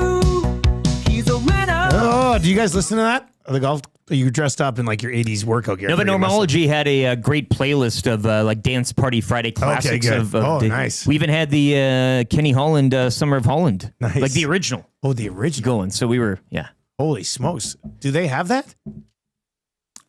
No, but the just the song. Like just the party all the time. Party all the time, yeah. I thought it was like a different one that we had back in the day or something. I was like, it remains unfinished, and so it will always be. Nielson Show Originals brought to you by Totem Outdoor Outfitters. New gear, used gear, trade, and consign, a sport for every season. Hockey equipment and skates, obviously ready to go year round, but anything you need, get your kid into sports. You're like, I got to find some equipment. TotemOutfitters.ca. Give them a visit, 7430 99th Street. Tell them we sent you. They won't give you anything except a really good skate sharpening at a very affordable price. But it'd be nice for them to know that we're driving some people over there because there's a lot of people who are obviously very familiar with it. But if you need to get outfitted, man, TotemOutfitters.ca, 7430 99th Street is where you can do it. B-Power, you haven't even mentioned Smash. I mean, Smash the Pelican. You got to take the station mascot. And we got two birds right here, Charlie the Penguin and Smash. Or Charlie the Penguin, Smash the Pelican. I'd say this draft is for the birds. You got to take the slogan. Yeah. This draft is definitely for the birds. Scalding Hot Takes. Gager's going to be... You know what? If Gager's here, you guys ready for Hot Takes? Let's bang out Hot Takes, then we'll go fire it up for Gemco. All right, let's do it. I didn't know Gager was already locked and loaded, ready to go. This is good stuff. Scalding Hot Takes brought to you by the Ranch Golf and Country Club. We had an absolutely amazing time out at the ranch. Murray McCourt, what do you say, 190 tournaments? Sometimes they do 5 tournaments in a single day. Yeah. I chatted with Whizzer, who handles, a lot of, basically handles everything. He's like Murray's number 2. And I said, what is this 5 tournament day stuff? And I think he even was like, I told Murray, like, we're probably getting a little carried away with 5 tournaments. Murray was on fire. He was feeling pretty good when we had him on there. But then he was really on fire after. Murray was into the red wine at the dinner, and he was having a good time. He was having a good time. All right, let's bring in Joaquin Gage. We're going to get into some scalding hot takes today. Gager, how was your golf tournament experience, buddy? Oh man, I was going to save this for 2 guys. How much time do we got? Sorry, Dusty, you've been, I know this is something that you have been working on to cultivate for a long period of time. You've mentioned it numerous times on the show of what you want to see a certain relationship of yours to blossom. You didn't. And I have surpassed you as the number 1 friend, moved into the number 1 slot of one Damon Bunting. Yeah! Wow. He's the best, isn't he? He's the best. We had a full Step Brothers moment, and we were sitting there. Best friends? And he goes, "Did we just become best friends?" And I go, I looked him deep in his eyes, those wonderful eyes of Damon Bunting, and said, "Yes, we have." Oh man.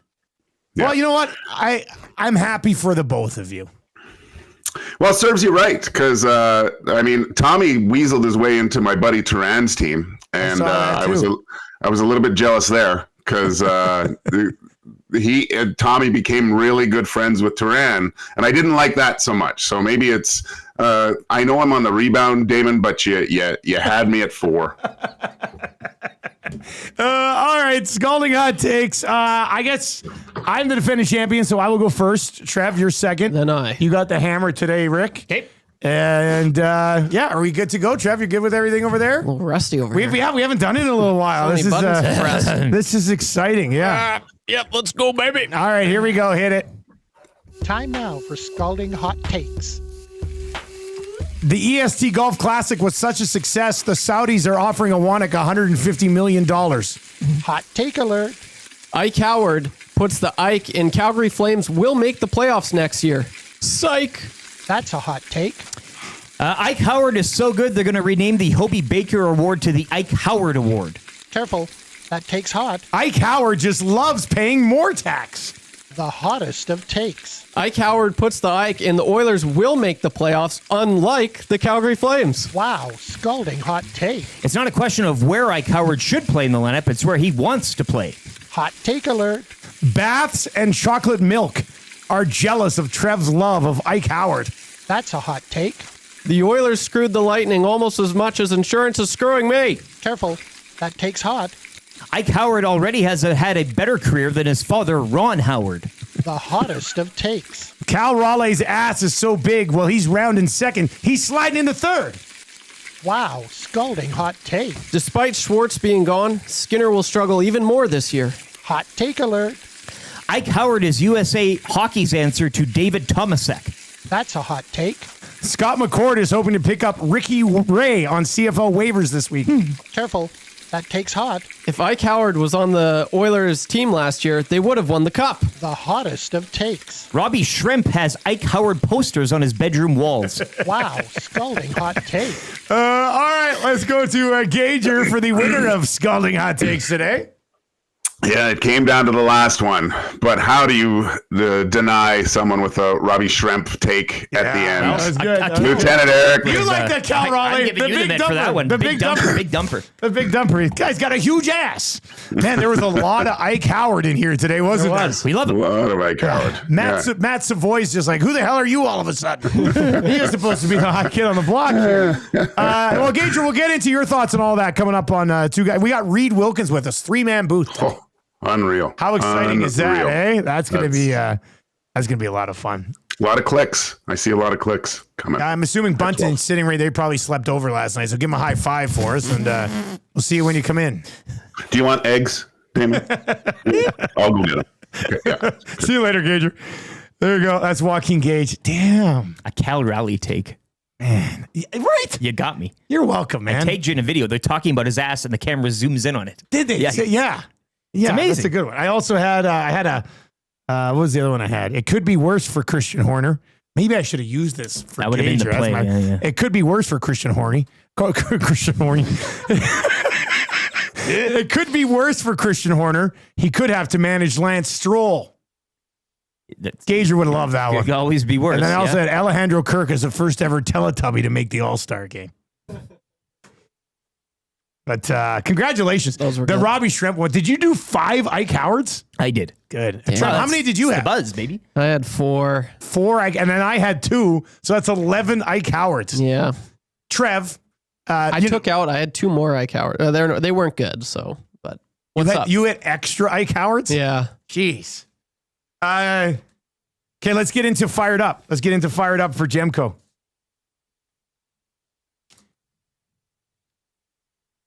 Gemco Fireplaces, proudly serving Edmonton and area for 45 years and are the authorized dealer for Napoleon Fireplaces. Whether it's gas or wood burning, look no further than Canadian-made Napoleon Fireplaces. All the Napoleon products you need, they're available at Gemco, 9281 50th Street. I mean, you and I are fired up with the commish saying that Very fired he's up. very excited about CFL season-long fantasy. Or FU. Yeah. But I don't know if I've ever seen Trev as fired up as he is right now about this Ike Howard kid. Trev, and I'll ask you this. You said you grew up in that decade of darkness, and it was always like, oh, the Oilers have the top prospect group in the whole league, or the Oilers are a top 5 prospect group. And what about this guy and Anton Lander, blah, blah, blah. Where does your level of fired up right now on this Ike Howard trade rank among the last 10 years for you on levels of fired up? Like, well, as far as post McDavid draft lottery. Okay, Let's post say that. McDavid. Post McDavid as draft far as lottery. like landing like a prospect like this, it doesn't happen, right? Careful what you say, because they did draft Jesse Puljujarvi since then. Yes. Yeah, I actually was pretty hyped out about that too. How could but you not I be? mean, it was Dylan Holloway. Like, I was pumped. I remember I was following that draft so closely that year because the Oilers, they lost to the Blackhawks, and it was a team that they could have won if the balls went, correctly. They could have won first overall that year, potentially getting Alexis Lafreniere. So I was dialed in. Like, it was Lafreniere, it was Lucas Raymond, Stutzla, Quinn Byfield, Marco Rossi, and then I was really keen on Seth Jarvis. And I was like, it's either Seth Jarvis or Dylan Holloway. I knew that apparently that was the rumblings, right? So, and I remember they got Dylan Holloway, and he was my guy, right? I was so hyped, and I've always been a believer in him, and so I'd probably say this Howard feels it fills the void of Holloway being taken away. Okay. It really does, because I was big on Dylan Holloway. I remember, if you remember last year when he lost or when he left, it was tough. And I know people didn't necessarily like hearing me complain about it, but it was true, man. Like, I was a big believer in him. So I mean, it's probably, since McDavid, this is probably 2 or 3 for me. Wow. As far as a prospect coming in. Yeah. It's not even close. So you're not sad at all about losing O'Reilly, though, going the other way? Not really. No. There was no extra oomph. No. In your hype meter for him. No, and it's interesting because, I'm always big on pretty well every Oilers prospect. I'm like, oh, this guy's going to be good. He's going to be legit. They got, but I don't know. And I know Tommy, he speaks very highly of him. He's probably going to be, an NHLer for sure. He is. The ceiling is way, way more high. Like, I think he's probably O'Reilly's, a third line center, for his career. But Howard, I mean, he's going to be top 6. I'm locking it in, and that's exciting. And I know people. You think he's even though Knobloch loves to mix things up, you think Howard's like a set it and forget it in the top 6? I think he'll impress the coach. I really do. And I know there's a lot of pressure, but I mean, he's putting that pressure on himself, which is why that's the kind of the difference. Feels like he wants the smoke, though. Yeah, and that's where I compare the difference, because a lot of prospects have come in. There's been so much pressure on them. Like, how will they do? How will they do? Well, he excels off of it. Like, he's claiming to be, all that in the bag of chips. I'm sold, man. I really am, and I think his play showcases that. So yeah, he's putting the pressure on himself. He's betting on himself, and I'm betting on him. He's a stud. You're gonna hear first. Well, yeah. Probably not. There's a lot of people. See everybody? See how much he loves this guy? Up. It's something to look forward to. It's I'm not sure anybody in the city is more fired up for Howard than you. Yeah, I'm very proud that you're part of this show. Yes. Oh, thank you. And it'll be fun. It's gonna be fun. It's gonna be fun to watch, man. I really am looking forward to it. Yeah. The Dougler might have just got the text of the day for A&W. Yeah. Imagine if Ike Howard started selling insurance. Then what? Sold. Did you see he played Mark Messier in a movie? Did you see this? Who's that? Ike Howard. Okay, I saw a photo. I thought it was photoshopped. No, I was like, what's going on here? I think they're doing a movie about Theo Fleury. And maybe they shot it at his campus or something. But yeah, so he played Mark Messier. Because I saw the photo. I'm like, this is funny. Good job to who did this. That's legit. Theo Fleury? Shot? Not in the same sentence. He's in the... I think I'm going to designate myself Matt Savoy supporter on this show. Trev can be the Ike Howard guy. I'll be the Matt Savoy guy. You clearly got Tomasek. Sure, why not? That's who you're pushing for in camp. Sounds good. Like when they get to camp, I'm going to be a huge Savoy guy. He's got Howard. You get Tomasek. Fair enough. The new guys. All right, 780-218-9999. 780-218-9999. Let's get into the wrap for William Huff. Oh, by the way, Reid Wilkins just texted me. He just booked DJ King for 3:30 today. Former NHLer who now races trucks. He's a chuck wagon racer. No, DJ King. I covered the Lethbridge Hurricanes. Like not a disc jockey. No. Okay. No, I was just thinking DJ's brother was Dwight King. Yeah, DJ played in Lethbridge, but I think his brother played in Lethbridge as well. I remember his brother was a pretty big deal in Lethbridge. Yeah, they both played for the Hurricanes. I covered both of them. And when Dwight came in, Dwight ended up playing 365 games in the NHL. Most of them with the Kings. Won a couple of cups, actually. I remember when he came in as like a 16-year-old with Lethbridge Hurricanes, it was a big deal. But DJ was tough. I was one of those guys that didn't have to fight as much as he should have had to fight because everybody knew you just didn't mess with him. He ended up playing 118 games with the Blues and the Capitals. And now he's doing chucks. Yeah. So that'll be a good one today. Reid Wilkins, 3:30 today. Better doing that than golfing in Red Deer. Now Chuck Wagon, DJ King. Yeah. He was on Chicklets yesterday. Eh?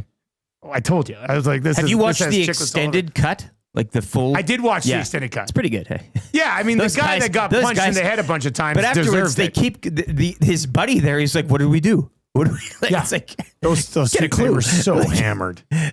All right. What did we learn on the show today, guys? Oh, by the way, William Huff. If you want your place to look as good as ours or any other place of significance in the entire city, William Huff takes care of them. www.williamhuff.com. They've been doing it since 1952. What did we learn today, boys? Well, I learned that Trev's all in on Ike Howard. Trev, Is he people really? If people are just joining us, Yeah, would you like to fill him in again on what was all said there? Trev, I think Ike Howard's going to be from the top. I think he's going to be a third liner. What say you? No, there's no way. Oh man, we have a whole summer to talk about Ike Howard, boys. But I learned, I guess some nasties, they text in. They kind of, they dumbed it down for me, insurance. I got to learn a little bit more about that. Did they dumb it down for you? Yeah, quite a bit. Yeah, but it's still a scam. It's still just a all scam. over my It's head. still a scam. It is. That's what, and then I liked, but you're not wrong with what you're saying. It is kind of a scam. Every single one was finished by that. Yeah. So, yeah. Stupid, man. Like, I'm trying to think if I would have gone through life without all of the insurances that I pay for, would anything have happened to me? Yeah. And Right? the answer is no. I've never had to put a claim in on anything ever. Yeah. So that's 25 years wasted on insurance money. Thousands of dollars. Like, that's just, it's frustrating. Ugh. Anyway, Yeah, we did learn that you do hate insurance, though. the dumbest thing ever. We also learned that the commissioner of the Canadian Football League is incredibly motivated for season-long CFL fantasy. Maddie, did you hear that? What do you think? Silence speaks volumes. What do you say? I learned. Wait and see. Maybe he should wait and see about his lineup. That is a bunch of people not playing this week. Yeah, exactly. He's aware. Oh, he's aware of it. Maddie's very angry today. Luke, San Antonio's been working the waiver wire this morning as well, Have they? but nothing from He's just taking the L. the gold miner's office. He's handing you a victory this the week. phone is off the hook. Handing you, especially with a deeper waiver wire and a four-man, unacceptable. You should always have to have No, a it's four-man thing. Deeper, but not deep. But much deeper. That's two more teams. Two of our teams are available on your waiver wire right now. Learned Maddie got a haircut as well. Looks very nice. It might be a little He shorter. walked by you for like 1 second. Yeah, it might be shorter. Maybe that's why he's a little annoyed. Because I haven't seen it this short. Oh, really? It's quite a bit shorter. I'll find out on the hangout today, coming up at 9 o'clock. Did Maddie's hair get cut too short? We'll find out. All right, let's get to your sound of the day today. What is this? I think it was this right here at the top of the show, eh?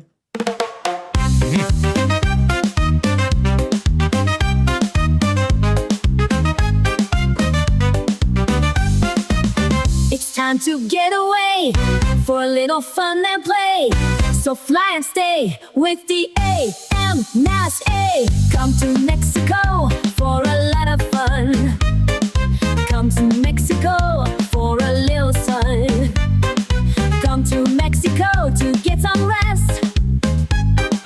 Come to Mexico, it's gonna be the best. It's time to get away for a little fun and play. So fly and stay with the AM Mass A. Come to Mexico for a lot of fun. Oh, come to Mexico for a little sun. Give Chelsea a call right now. We're going to Mexico February 22nd. Trip is about 80% sold out. 780-970-4834. She was getting calls when she was on the golf course at the tournament.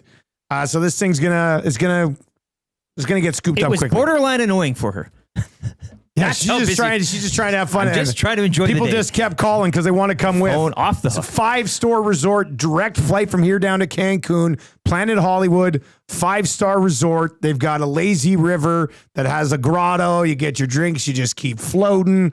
And that's direct flight, all your food, all your drinks, your hotel, obviously. The transfer to get from the airport to the resort, one checked bag in there as well. It's all less than $2,500. If you were going to book this on your own right now, it would be well over $3,000. So we got it locked in over a month ago at a really good You rate. should add Grumpy Cat and Big Uke are sharing a place. They're sharing that's a place one of the together, attractions on the I'm trip. also going to spend at least 2 or 3 days down there just catching up on a year of sleep. 780-970. Whoa, Maddie making some moves. He's awake. Why wouldn't he just... Wow. Do you have an IR spot? I have one. You should pick up Reggie and put him on IR. Immediately. 780-970-4834. 780-970-4834. Give Chelsea a call and come to Mexico with us. It's going to be a lot of fun. In the sun. The Dougler's going to win text of the day today for A&W. Imagine if Ike Howard started selling insurance. Trev's two worlds colliding. The Dougler, congratulations, buddy. You're going to A&W. The new masala veggie burger is here to stay forever. Only at A&W. Limited time price right now for just $6. Full flavor veggie burger here for good. Get your hands on it. Limited time price. $6 masala veggie burger today. Only at A&W. All right, what are you guys watching tonight? I'm going for dinner in Regina tonight. Memories. And I wish we had a Thursday night football game on. Memories. Mariners Yankees 5:05 this evening as the Yankees making a move as well, releasing DJ LeMahieu from the roster 5 minutes ago. So you'll be a little out of town scoreboard watching as the Jays have the day off. Riverhawks as well. They wrap up a series in Bellingham, a game back of the Bells for first in the division. That's tight. It's tight. They're at the a top. game back now. And Kamloops as well as a game back, and they've won 5 in a row. Like it is. It's tight at the top. What a race. Tight at the top. What a race. So I don't know what I'll be watching. I gotta get some stuff downloaded for the plane. I finished Righteous Gemstones last night. Mm-hmm. The newest, latest final season of Righteous Gemstones. Baby Billy he's in his bag. They're just letting him cook the whole time. It was pretty good. Naked Memories. It's all memories. I love memories. Well, you know what? That Memories place we go to in Regina does have delicious food. I get this peppercorn steak. They make it right in front of me. They bring out a cart and they make the steak right in front of me. Chicken not on the menu? No, there's a couple it's a very fancy place. Okay. So steak's kind of like the most plain thing that I could find. Come for the steak, stay for the ortolan. That's what they say. Yeah, we also learned that today. People eat these little birds. The bunting. Underneath napkin or something. Full bird. And then the best part is they fatten them up before. Like they just keep them in a small cage and just... It's illegal in the United States. Think about all the things you can get away with in the United States. Mm-hmm, yeah. But you can't eat an ortolan. All right, on the way. This is all nice tie into the bird draft. We got a little bit more into that today. The hangout is coming up. We got Maddie, we got Tommy, we got Jasmine in the house today from 9 to 11. Lock shop today will be myself and Awana just going heavy on the CFL. We'll take a look at some of those Calder odds too, and where will Ike Howard fit in when we get him up there on that list? Wherever he wants. And then 2 guys in goalie today, myself, Reid Wilkins, and Joaquin Gage. Love it. And then EST afternoons with Hernan and Gager and the Reid Wilkins show from 3 until 6 later on today. If Reid's still in, it's still 2 guys and a goalie, so it keeps the name, which is nice. You don't have to switch the... Yeah, it's still good. We're just 2 guys and a goalie. For huge Ike Howard lover. Stan. YouTube Trev. Oh, yeah, big Ike Stan. Howard Stan. Yeah. No cap. And Lieutenant Eric. Who's with you tomorrow? You're off tomorrow, too. Yes. Riding solo with me, nasties. Let's go, baby. No, I think, is it Awanik and JMO? Oh, it has to be. That's a throwback. That's a classic. I love it. Put it in the vault. That'll be the second show we've done with them. That'll be a good one. All right, that's going to do it for us today. Stick around. Turn on autoplay. Hangouts coming up next. If you're listening on TuneIn, iHeart, or at EdmontonSportsTalk.com, quick dose of a few promos, a little bit of Whale and the Wolf. Hangout, hopefully starting on time with Matthew Awanik. Take it easy.